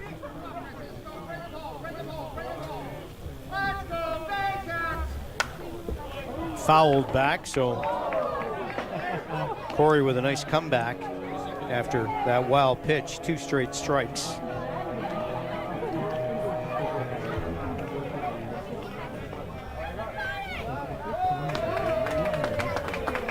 Umpire calls time. Count 1-2. Runner at second. Nobody out. We're at the top of the 8th inning of a 3-3 game.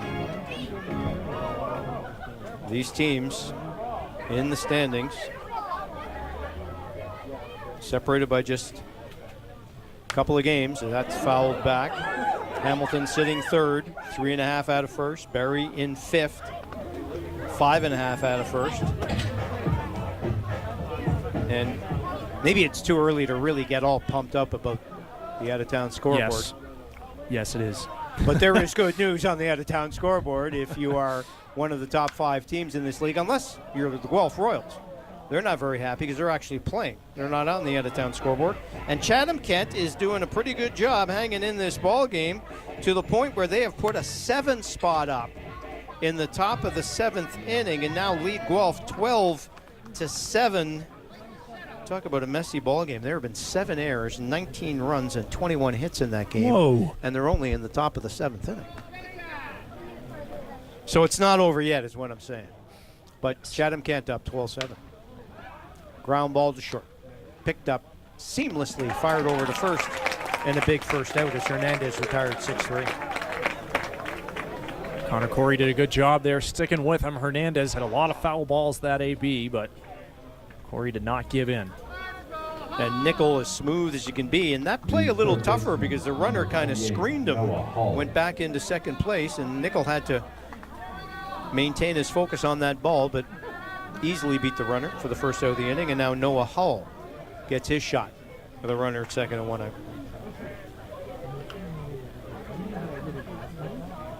First pitch is outside for a ball. It's been a big year for Hull in the power department. It's his 3rd season in the Canadian Baseball League. Already he's got a career-high 7 homers. Slugging percentage at .510. Nice year for the cleanup hitter. A lot of homers in this league this year. How about the second half Puig has put together in Toronto? I know the team hasn't been very good, but 17 homers. Cardinals have faced Puig 5 times this year, and he hasn't homered against them yet. One more to go to keep him off the board. Seems like that would be an accomplishment. Let me tell you. Nobody else has been able to. The pitch in the dirt, 2-1.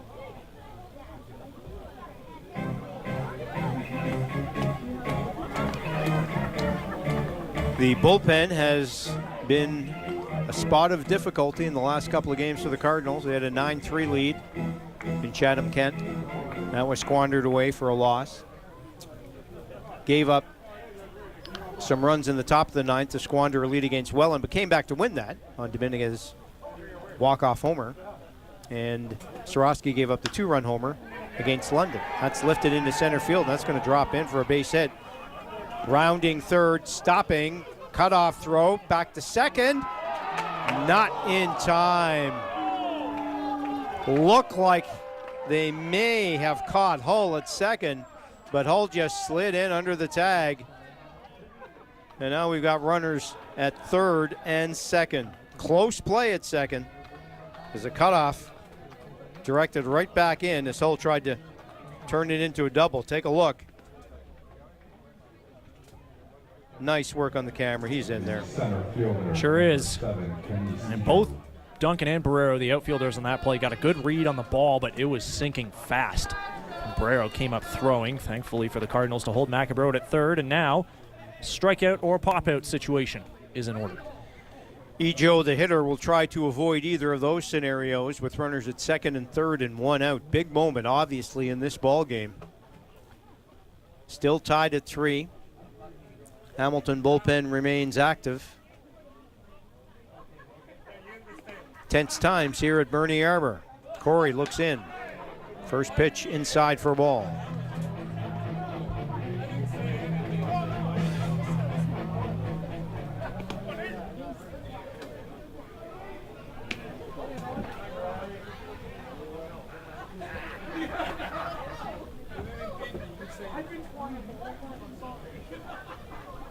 The pitch.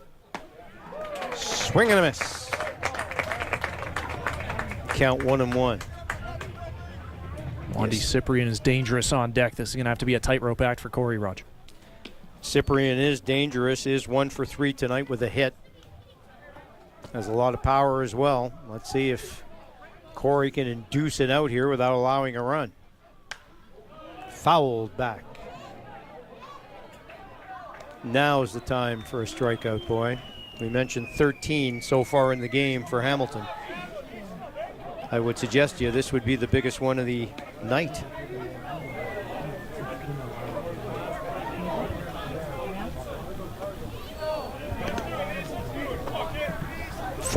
Pardon me, for Hamilton tonight. Corey looking for number 15 with a 1-2 count. gets it. No. Yeah, yes, went. he did. He went. Umpire was slow to put the hand up, look down at second base, then put it up, and a huge strikeout on Ejo. Cyprian comes up. Yeah, he definitely went. The designated header, number 21, Wandy Cyprian. Free pass. Cyprian will go to first, load the bases on a intentional walk, and that will bring Keys to the plate. And that's a smart move when you consider Cyprian's night of 1 of 3 in his power, that at first base is empty, so sets up a force at any base, and Keys is 0 for 3 with 3 strikeouts. Pretty hard to criticize that move.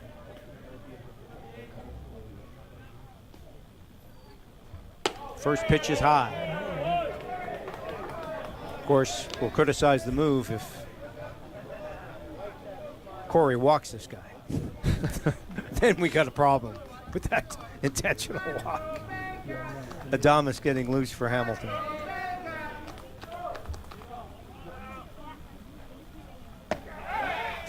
Didn't miss by much, but it missed. 2-0. Catcher shaking his head.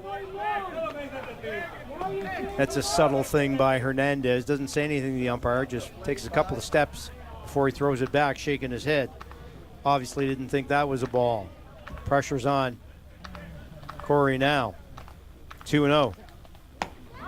Swung through by Keys, 2-1.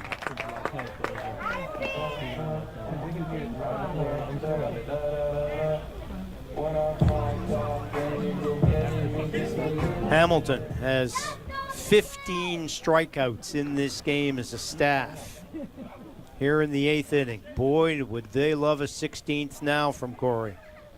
The pitch, swung through again. 2-2.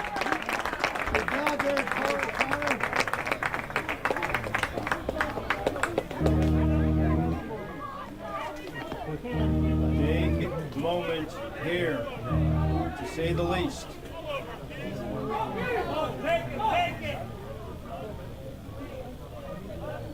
Corey looks in. The pitch, fouled off. 2-2. Every pitch so important in these games down the stretch. 3-3 game in the top of the 8th. Bases loaded. 2-2 count. Connor Corey trying to wriggle out of this jam. He looks in. The pitch. Fouled again.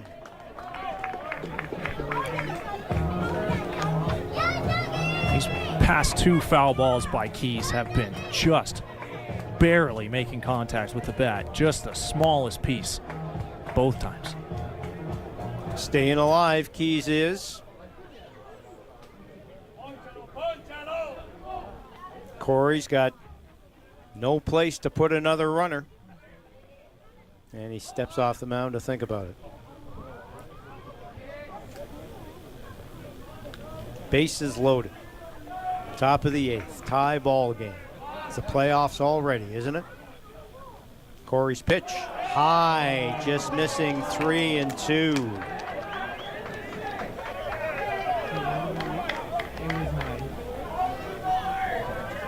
So this any good baseball, folks, if you're new to the Canadian Baseball League, 3-2. Bases loaded. 3-3. Top of the 8th. Corey looks in. Payoff pitch is on the way. Drilled into center field, base hit. That's going to score 2.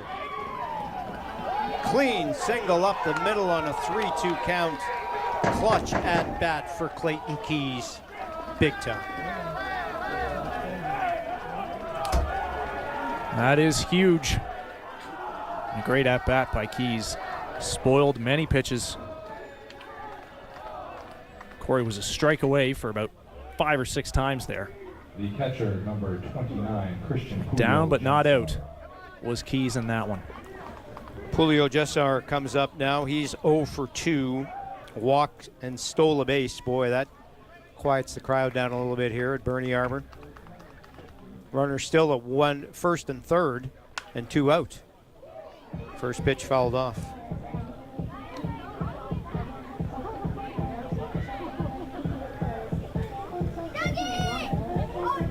Daly on deck. He had a single in the 7th, 1 for 3.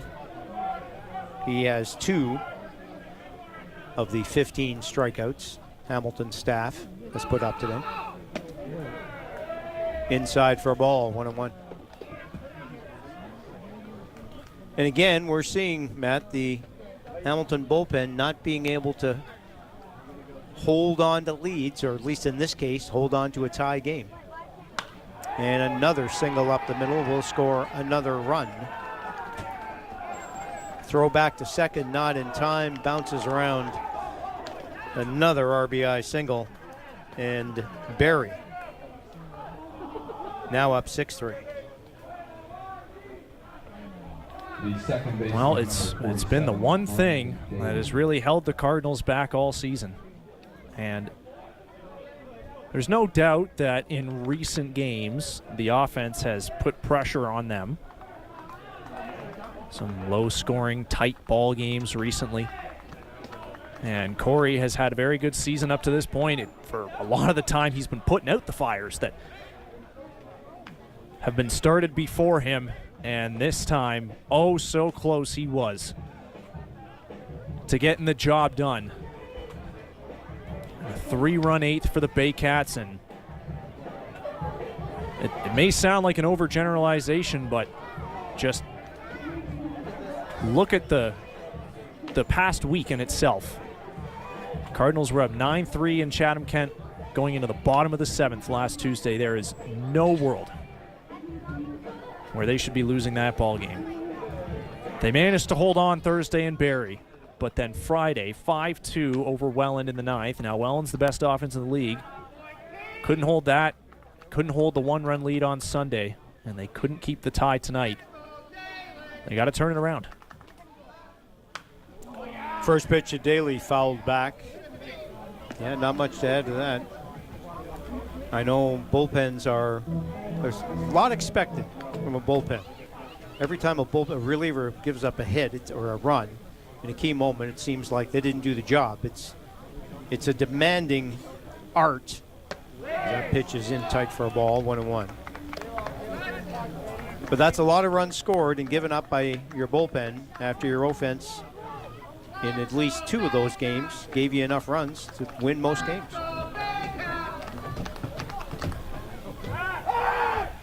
Throw back to second, easily back, was Keys. The thankless part about being a reliever is that if you mess up, not only does it loom large in the game, but you're only in there for an inning or 2 at a time, so you don't really get a shot to make amends with it. That's fouled off, perhaps, Daly's foot for another strike. Warps the stats too, Matt, especially in not so much at this time of year because you've pitched enough innings that one bad outing shouldn't really change it all that much for you. But when you're only pitching limited innings, and let's say you come in and get rocked of 5 runs in a third of an inning or something like that, how do you get that back? It takes you the rest of the season to get your ERA and your WHIP back to more respectable numbers.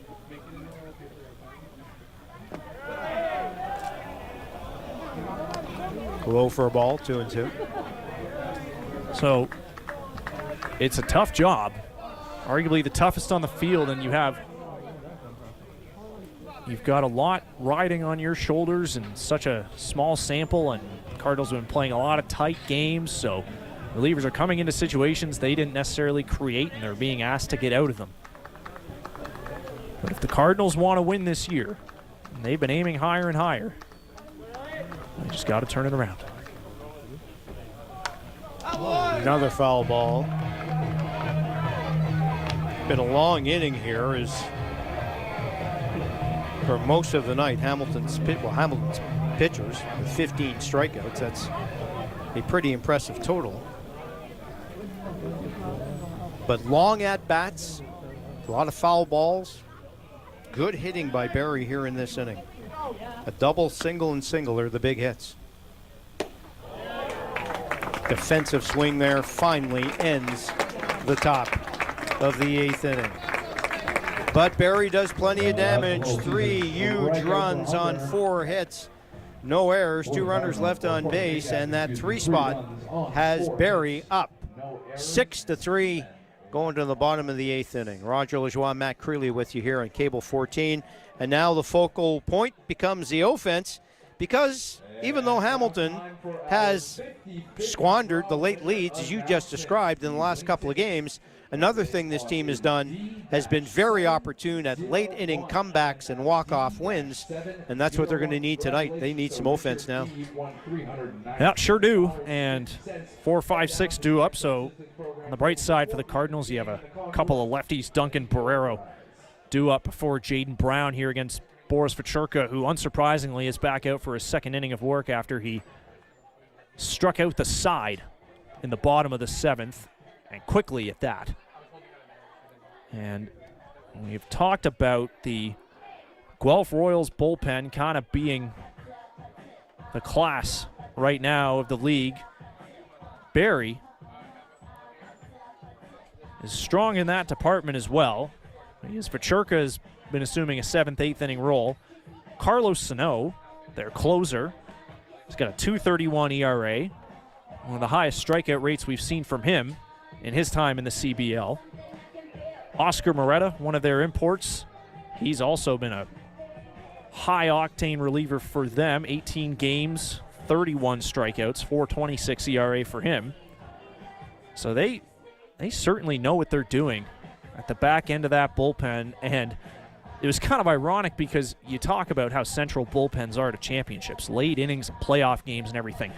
Barrie didn't really need much of one to win that championship 2 years ago. That just so good from the rotation.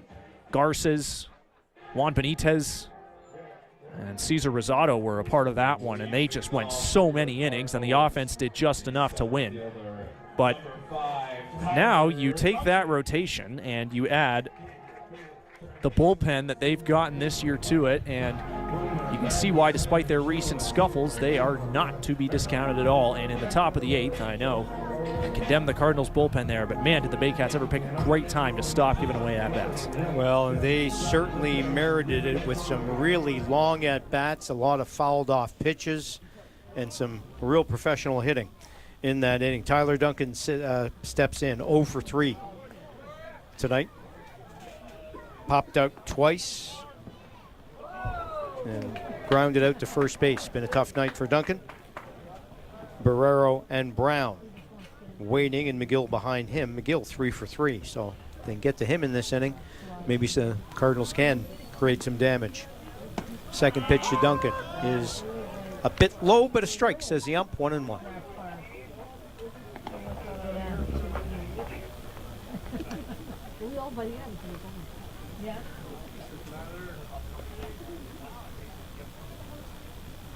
The pitch swung through by Duncan. 1-2. Looked like a changeup there from Vachurka. Those lefties get used to the weird fastball, which takes long to get used to in itself, and then boom, here's a third one. New pitch type. Tough to deal with. Vachurka looks in. High. 2-2. Cardinals need to stay patient here. Get some base runners. This team very capable of scoring runs quickly. We've seen it all season. Going to need to come back tonight. Duncan fouls it off. That's the kind of at-bat you need. We saw it from Barrie in the last inning. Do not give in. You know Duncan's not going to give in. He's a former MVP in this league. Baycats pitchers with 5 strikeouts tonight. 15 strikeouts for Hamilton's pitching. Another foul ball. You can't make it easy. Whether it's a starter or reliever, make them pitch, make them work. Barrie bullpen is up and throwing. It's Carlos Sano, the closer. Caught looking is Duncan. 4 up, 4 strikeouts for Vacherka. And Barrero will step in, 2 for 3. Both singles, runs scored in this one. Number 53. How about this for Boris Vacherka? Comes out of the bullpen after the Cardinals tied the game. They thought momentum was going to be on their side. Nope. Struck out the side in the 7th. And his 4th batter in a row here to lead off the 8th. Well, you talk about momentum swing. Reyes hit that tremendous homer to lead off the 7th inning. And 4 strikeouts since then. And 3 Barrie runs in the inning after. So much for that. That's flipping the script. Slapped but perfectly positioned. There's some analytics for you. Shortstop could not have been in better position. Barely had to move. 6-3 on Barrero, and there's 2 out. Of all the things that analytics bring to the game, Matt, you know this better than anybody, is the help it gives infielders in positioning. Yeah, that. You said it. Like, couldn't have been in a better spot. The infielders playing Barrero to pull. But the shortstop playing up the middle just for good measure, and that was a decently hard hit ball. But yes, the most resourceful teams use those numbers as far as defensive positioning goes to their advantage. The Rays in Major League Baseball have been running that show for a while. They know where to put their fielders. Any good team does. Another strike by Vacherka. Another strike by Vacherka, and quickly the count 0-2 on Jaden Brown, who's 0 for 3. McGill waits on deck. He's 3 for 3. Vacherka looks in, fires. Didn't miss by much, but it missed. Vacherka was almost ready to exit the field on that one, but a good take by Brown on an 0-2 count.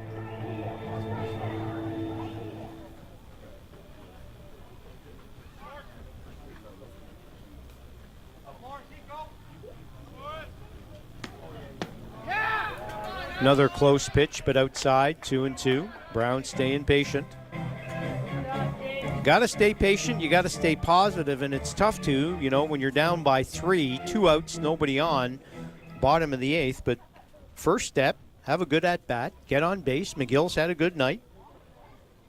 Hernandez hit a couple of balls hard. Another fouled pitch.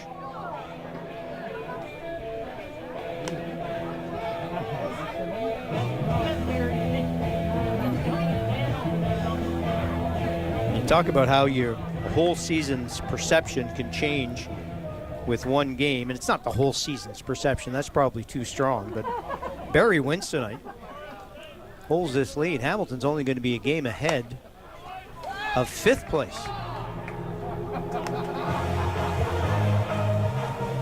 Sunday, we were looking at first. Hamilton, Hamilton with the lead to move within a game of first place. If they hold on, it would have been a game back of London.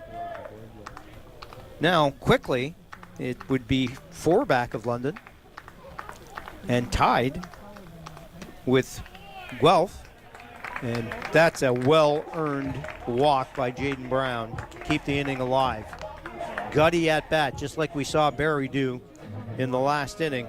So maybe that's a good omen. And Evan McGill has certainly had a big night, 3 for 3 with a run scored and an RBI.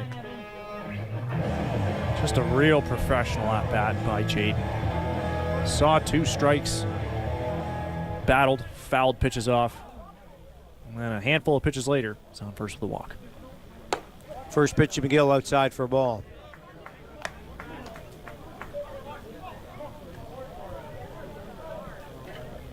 Vacherka has been impressive. Faced 6 batters, 4 strikeouts, a walk. First base runner he's given up. Brown's got a lead at first base. A pitch in for a strike. Don't think Barrie would be particularly concerned about Brown at this stage of the game.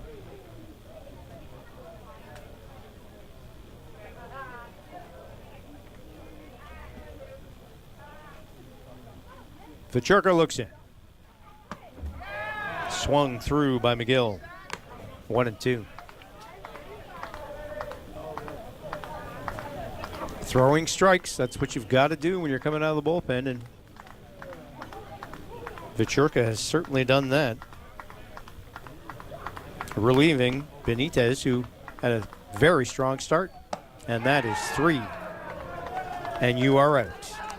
No runs, no hits, no errors. 1 runner left with the walk, and we are through 8 complete here tonight at Bernie Arbor Memorial Stadium, and the Barrie Baycats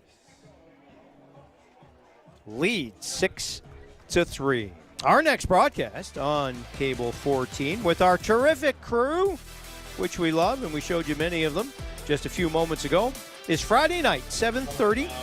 The Guelph Royals and the Hamilton Cardinals will battle. It's Latin night on Friday night, so you know there's going to be some Latin-themed fun in the ballpark, and it should be an exciting night, and it should be an exciting game because the Guelph Royals are trying to battle the Cardinals now for that 3rd spot.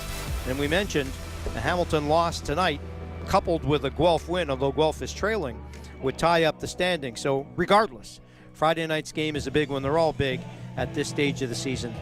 Hope you'll join us on Friday night, 7:30, Hamilton and Guelph, right here on Cable 14. And now joining the game is Stephen Hospital.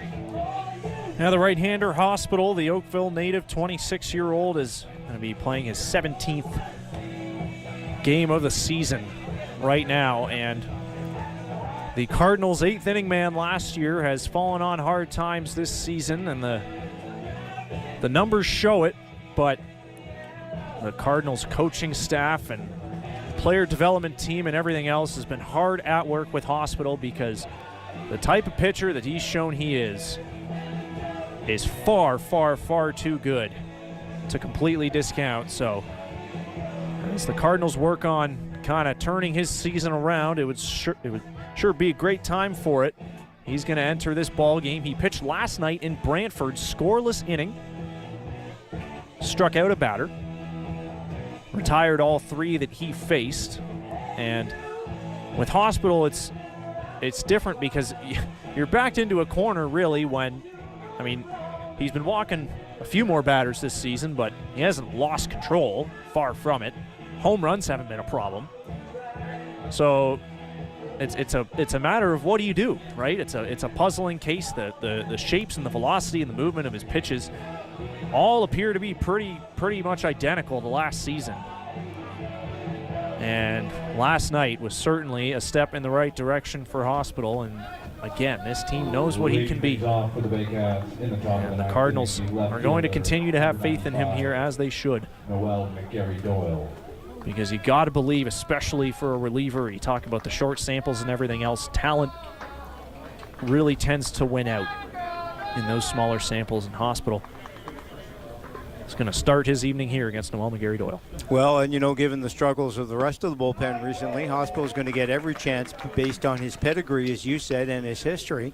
And the fact is, they need somebody to consistently get outs in big moments, and they have not had that in the past week, and hence the fortunes in the standings have taken a bit of a tumble here. So Hospital is going to get every opportunity to get it straightened out. First 2 pitches pretty good. First one a called strike, second fouled off. And you know one thing that Hospital has kept on doing, like he's doing right now, getting ahead in counts. It feels like he's 0-2, 1-2 every batter, just finishing them. It's been an issue, but he's been most of the way there against all of them. Hospital looks in, fires right down the pipe for a called strike 3, and that's a big out because McGarry-Boyle has had a big night. He is now 2 for 4, but 3 runs scored, 3 stolen bases, a big part of this offense for Barrie, but froze out on that one. Number 20, Nolan Macabrota. Macabrota comes up for Barrie here with 1 out.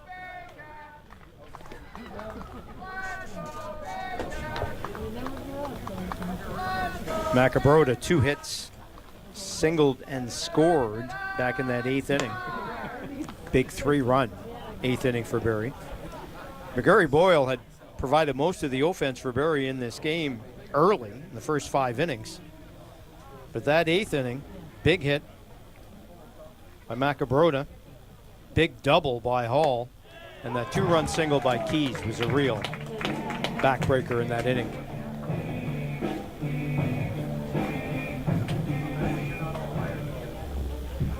1-1 count.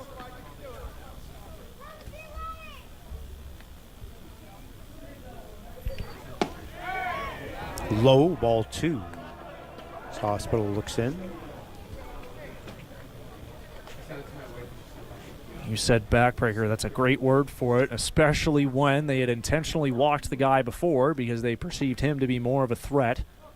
Who knows? That may have been true, but Corey then had Keys on a 2-2 count for about 5 pitches in a row. Grounded over Hospital's head to the infield and trying to barehand it. Couldn't. Macrobota is on first with his 3rd single of the ball game here in the top of the 9th. Tough play. One of those slow bouncers coming back to the infield for sure. Nothing much you can do about that, and that has been the unlucky side of Hospital's season because guess what? No Cardinals pitcher induces ground balls at a higher rate than he does.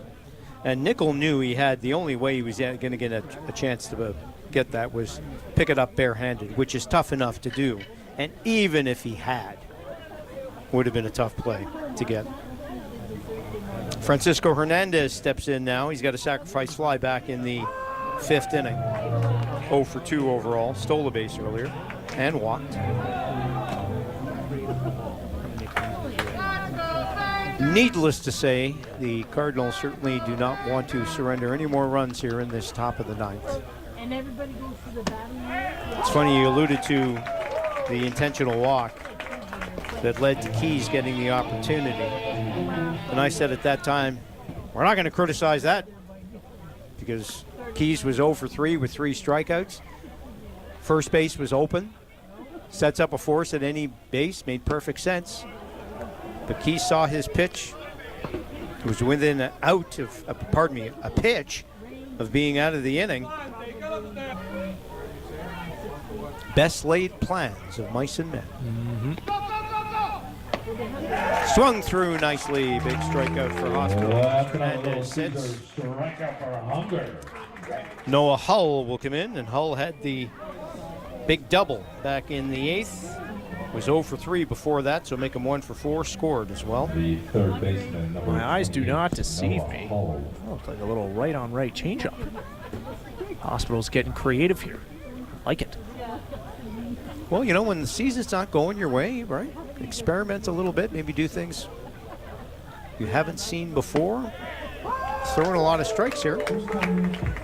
Boy, would it not be something for this bullpen if Stephen Hospital rediscovers his mojo in time for this stretch run. It would be the best time of the season to do that for sure. Fouled off by Hull.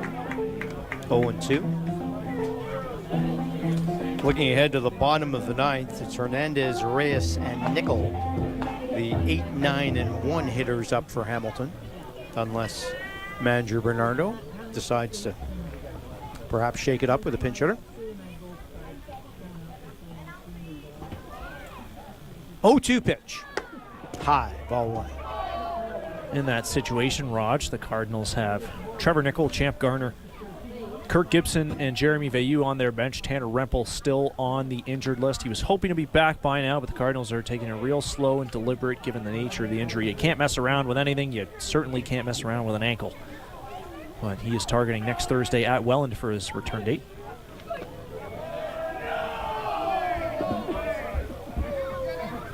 Low in the dirt. Peel to first. Falls on deaf ears. Count goes to 2-2. Yes, you don't want to rush anybody back in any league, in any sport, especially CBL. Have him ready for the stretch run and hopefully a long playoff run as well. The pitch. Outside, 3-2.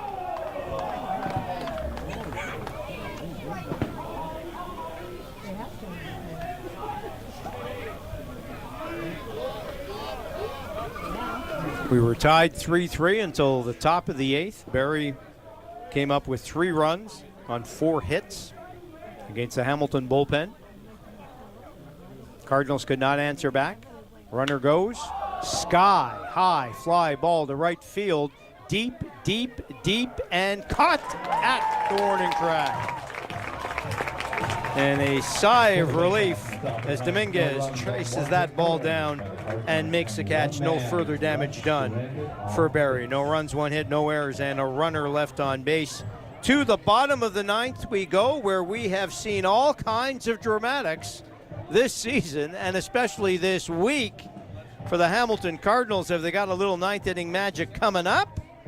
We shall see in moments.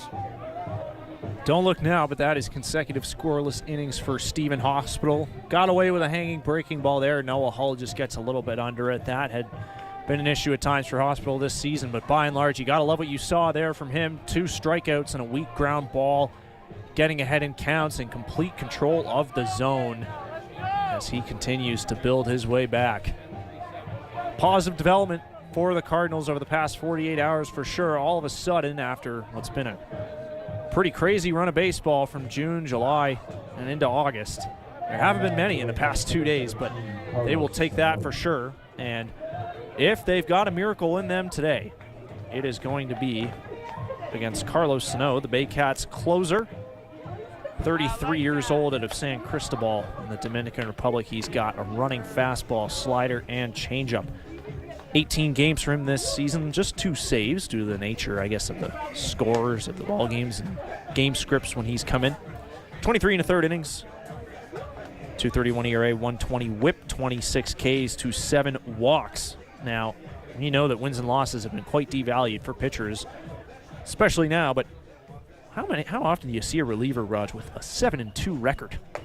It's only been 18 games. He's been getting wins seemingly half the time as he's pitched. You don't even see starters with 7-2 records anymore, for heaven's sakes. That is a weird stat line, and you're right about the wins and losses being discounted now, but 26 strikeouts, 7 walks, you're taking that every time. Relatively low WHIP and a very low ERA. He's having a pretty good season, and it's a challenge here for the Cardinals. But they got to find a way to work it out, and let's see if they can get it done. We mentioned 9th inning games have been the forte and a problem for the Cardinals. They're down by 3. I guess we can say the Cardinals have them right where they want them for another comeback. Let's see if it starts here with Hernandez leading off the 9th. Sano looks in.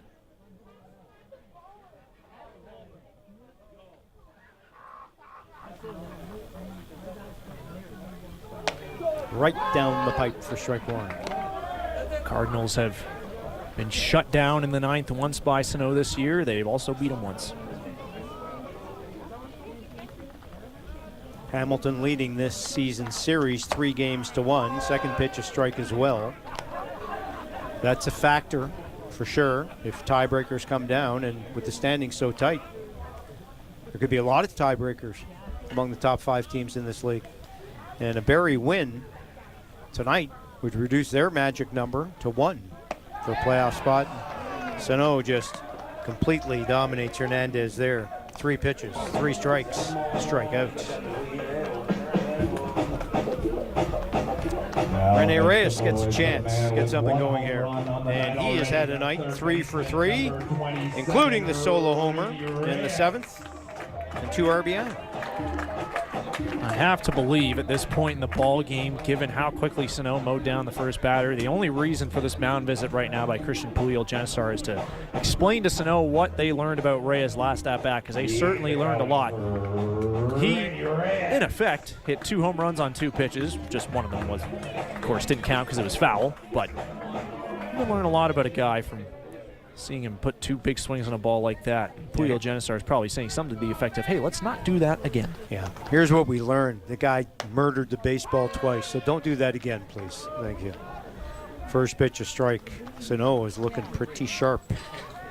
4 pitches, 4 strikes.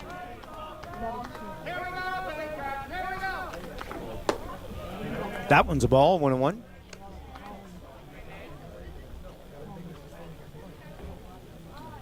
What a difference a week can make in your perception of where you are in the standings. Still some baseball to play, 7 games, including 4 more here at Bernie Arbor. And Reyes did not like that strike call. But it's a strike call, 1-2.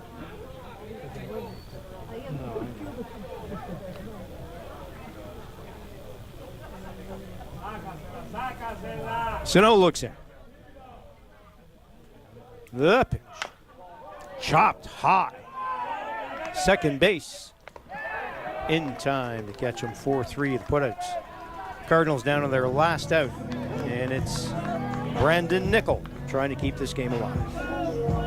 Well, you are absolutely right, Raj. A lot can change in a week, and it's a good reminder that it sounds like an overused cliche till you live it, but you really cannot get too high or too low. In a baseball season, you always have to be aware of how quickly things can change. And the Cardinals definitely have had the toughest schedule in the CBL, and they probably do the rest of the way, too, for at least the month of August. It's no excuse, of course, but they're battling. Grounded past the shortstop, and the Cardinals not done yet as Nickel has his second hit of the game. Sharp single into left field, and Carlos Dominguez will come up. No, there is no question. You can't get too high or too low, and it has been difficult not to get too high or too low the way the games have ended, whether they've won or lost, especially in the last week. But the positioning is still good. They're still in the mix. They have clinched a playoff spot. Chatham-Kent continues to lead Guelph 12-8. They're playing in the top of the ninth now. That would be helpful to keep Guelph where they are in the standings. And Hamilton would still be in third place, even with a loss. And this one's not over yet. Sano misses the first pitch on the ball.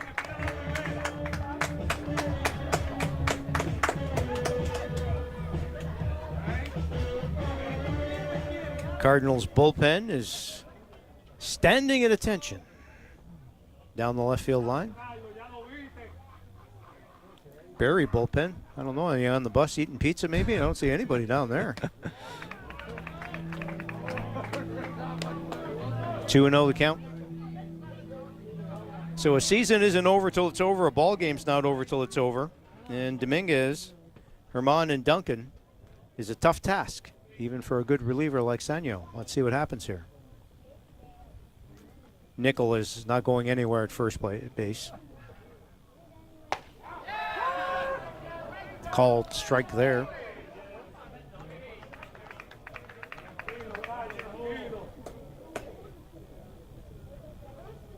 Don't help him, Mom. 2-1 count, 2 out. Runner at first.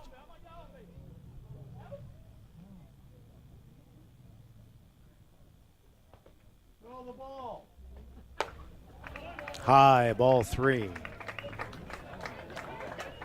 You can definitely see that there is no pitch clock in the Canadian Baseball League at times. And that was one time. Yep. That would have been a free ball in Major League Baseball, I can assure you folks. Sano looks in, 3-1 the count. Sky high foul ball goes behind us, hits the roof behind us. Cardinals down to their last pitch, perhaps.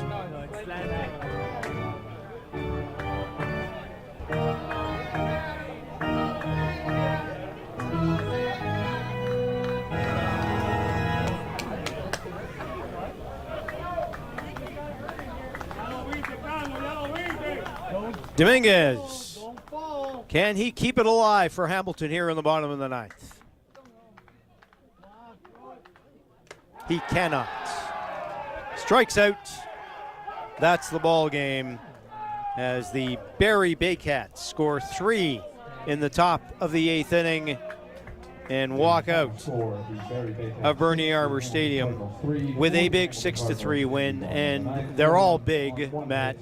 This one is a big one because Barrie now right back in the mix to try to get into that third spot, closing to within a game of the Cardinals, and Guelph also in that battle as well. It's going to be an exciting last couple of weeks because still very tight in the standings for sure. Yep.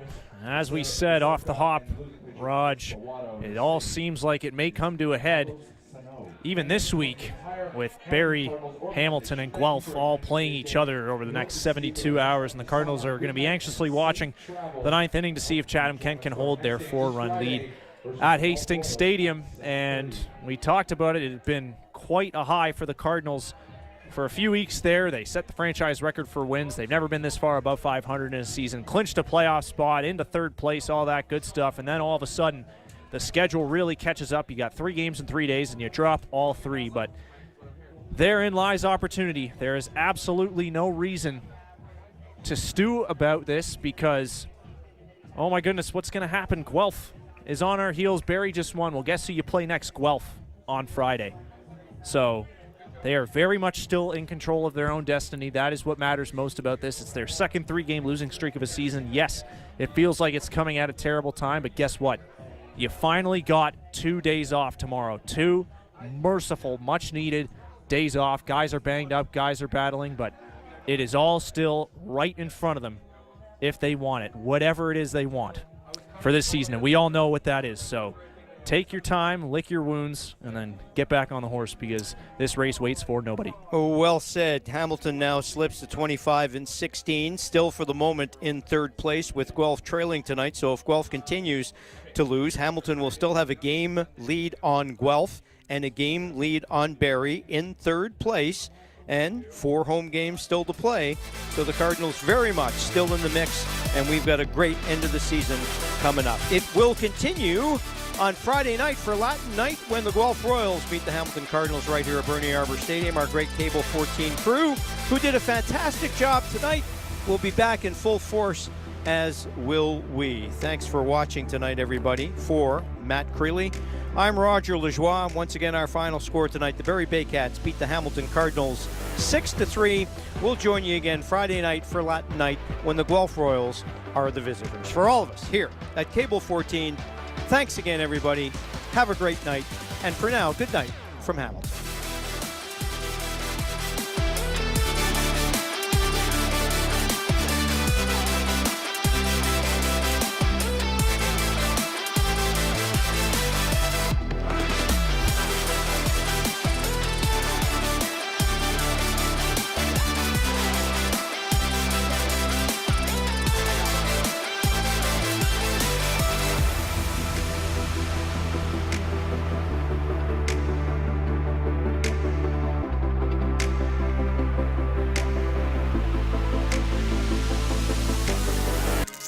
Oh hey there, my name is Steven Sobot, and I'm your host for Breaking Pack, the show that opens up the latest and newest trading cards to see what we can find inside these boxes.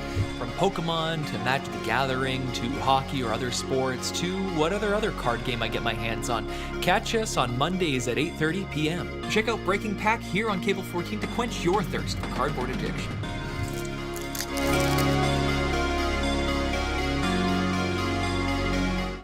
Go on, he's waiting for you. Go. Just go just this one time. He's a nice guy. He's not gonna hurt you.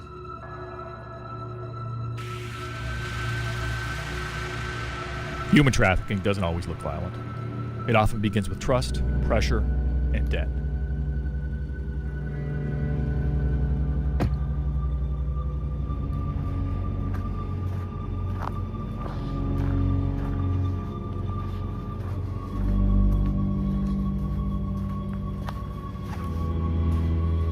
If something feels wrong, it is. You're not property and you're not payment. Get help. Don't want to call police, teacher, or their parents? Fear not. Crime Stoppers is your answer. Anonymous and safe, always. 1-800-222-TIPS or crimestoppershamilton.com. Whenever a guy does something drastic like moving to another country, there's usually a woman involved. I moved to Hamilton for a girl. I grew up in Fort Lauderdale, Florida. I had great parents and great upbringing, but that environment, it was different, man. I lost a lot of friends that were killed, friends that are incarcerated. I have a lot of friends that have never left, like, our neighborhood. When I first got here, the Hamilton I saw was, I don't know, it was different. The people were just really genuine. There was no, like, BS, and I really liked knowing where I stood with everyone. I was working for an engineering company, and I worked 4 days a week, and I had a 3-day weekend every weekend. So to occupy my time, I would enter road races. One of the races I entered was the Around the Bay race. When I went to pick up my race kit, there was an agency there that was recruiting people for an acting campaign. And I ended up signing with that agency. So whenever I go to an audition, people at the audition would ask me where I'm from, and I'd say Hamilton. And they'd be like, oh my God, why would you live there? I just remember thinking, you know what? I'm gonna get a shirt that says, I love Hamilton, and wear it every time I went to an audition. And I came up with like 8 different designs, and I would take turns wearing the different designs each day. And the Hamilton is Home one is the one that everyone responded to. People had asked me where I got the shirt. I would get their phone number and I would make them a shirt and give it to them for free.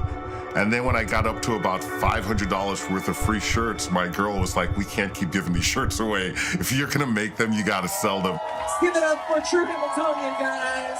It got so crazy that my phone's ringing from like 8 in the morning till like midnight, and I'm trying to work, and I was like, I can't do both. And I remember talking to all my family and friends and telling them I wanted to stop working at my job and start doing this. And they all just looked at me like, you want to quit your job to sell t-shirts? And they actually staged an intervention. They were all trying to stop me. It was hilarious. I ended up quitting the job and I opened my first store. It's not even about the shirt or the hat or whatever. When people read it, it's a message that resonates with them, but it's really, really simple. And I think that's what makes it work. I've fallen more in love with Hamilton. There was this guy I was working with. He took me to a bar, Lion's Head, little local bar, and there was a guy sitting there, and he drove like a garbage truck. He wasn't even part of our group, but he started talking to me. He found a rocking chair on the side of the road, and he took it home and he sanded it down and painted it, and he was gonna give it to his old lady for her birthday. And I just remember thinking, that's the most genuine thing I've ever heard. And I think stories like that is why I love Hamilton. Home is where you feel most comfortable, where you fit in. Like, this is where I belong. I don't know how I ended up here, like, in the grand scheme of things, but it was the right place for me.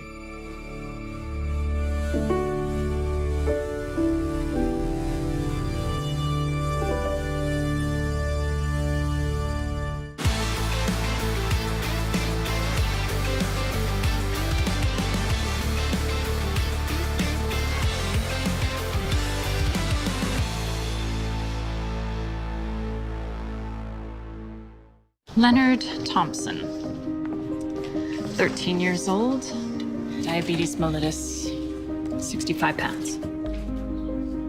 Starve the child to let them live. The treatment's as cruel as the disease. It's a death sentence.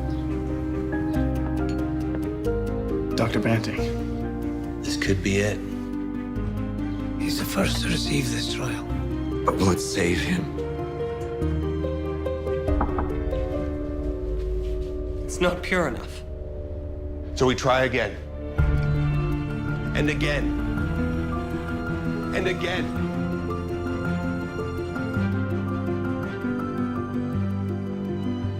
Before the discovery of insulin, diabetes was a death sentence. Banting, Best, Collip, and MacLeod's breakthrough has saved millions of lives. Leonard Thompson's was the first. We're finally here, Palermo, the capital of Sicily. It's one of the crossroads for so many Mediterranean civilizations, and everywhere you look, you're reminded of that. It's like a living museum. La musica va, un'altra estate che ci porterà. Senti il ritmo dentro di te, la notte è giovane, balla con me. Andiamo dove il cuore ci chiama, la nostra notte italiana. Viviamo questa febbre che sale, un'emozione universale.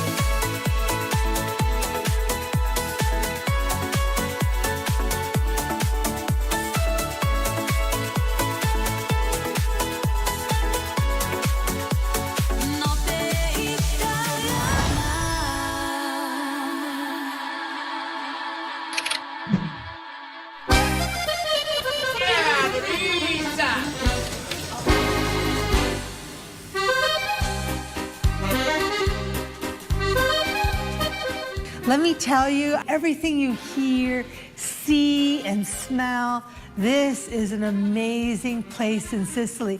Every time I go to Sicily, I am sure to go to Palermo. It doesn't matter how many times I've been there. It's metropolitan, yes, but it has that charm of an old town, and it just feels so familiar. And I think, because food is my thing, I just really appreciate the impact of all these other civilizations. And you can get fast food, but not the way fast food is understood here in North America. It's delicious, homemade, and it uses simple ingredients from the region, like La Cucina Povera. That's the best part of Palermo. If you're a foodie, you gotta go. When you come to Palermo, it's really important to get a good tour guide. Well, we have the best. Her name is Jacqueline Alio. Not only is she a published author, but she is so well respected internationally for all her contributions, especially noting the role of women in Sicilian culture. We've met a few times now, and each time I meet you, I learn so much more about the rich culture of Sicily. So tell me a little bit about how you are here in Sicily. Well, I've always had a connection with Sicily. My parents are from Sicily, and as a child, we'd come here on summer vacation a few times over. But you're from where? California, yes. From Los Angeles. But when we moved here in the late 80s, mid-80s, it was a shock for everybody because Sicily was still a little bit backwards. All of Italy was compared to the U.S., but Sicily was going through a bad moment with bad local administration, really tough bureaucracy to go through, red tape in all the public offices, and then the mafia too. Things have changed enormously since we've been back. Some very significant things happened that, you're right, really turned Sicily around. I lived through them, especially late 80s, 1990s, when a number of judges were murdered by the mafia, and the people of Palermo who, up to that point, tried not to ever say the word mafia in public because they were afraid. They came out into the streets with their families with major protests, angry with the mafia, but also with the Italian government for having left us alone to fight against the mafia. And so I also understood from your guided visit through Palermo something very wonderful about the Sicilian language and the autonomy of Sicily. Tell me about that. So Sicilian is a language, in fact, divided up into something like 25 different varieties, not only in Sicily, but we also have a section of Calabria across the Straits of Messina where there's a Sicilian variety being spoken. It's a language. I'm part of a transnational organization called Accademia Siciliana, and we were able to get Sicilian acknowledged as a minority language in the European Union. And now the move this year, because we have a lot of politicians and the Sicilian Parliament interested, is to get Sicilian to become the co-official language with Italian. And I dream of all the street signs in Sicily being written in Sicilian and Italian. It's a language. Sicily is the only former kingdom of Spain in which Spanish never became the official language because we've always had Sicilian. Wow, well that is certainly something to celebrate. And I just wanted to add that your depth of knowledge is written through your books. Many of them really capture the true essence of the resilience of the people, of the women leadership here, and of course my favorite topic, food. Thank you again, Jacqueline. Look out for this book and many others by Jacqueline Alio. Grazie di nuovo, and alla prossima. Prossima, Ciao. presto. Bye everybody.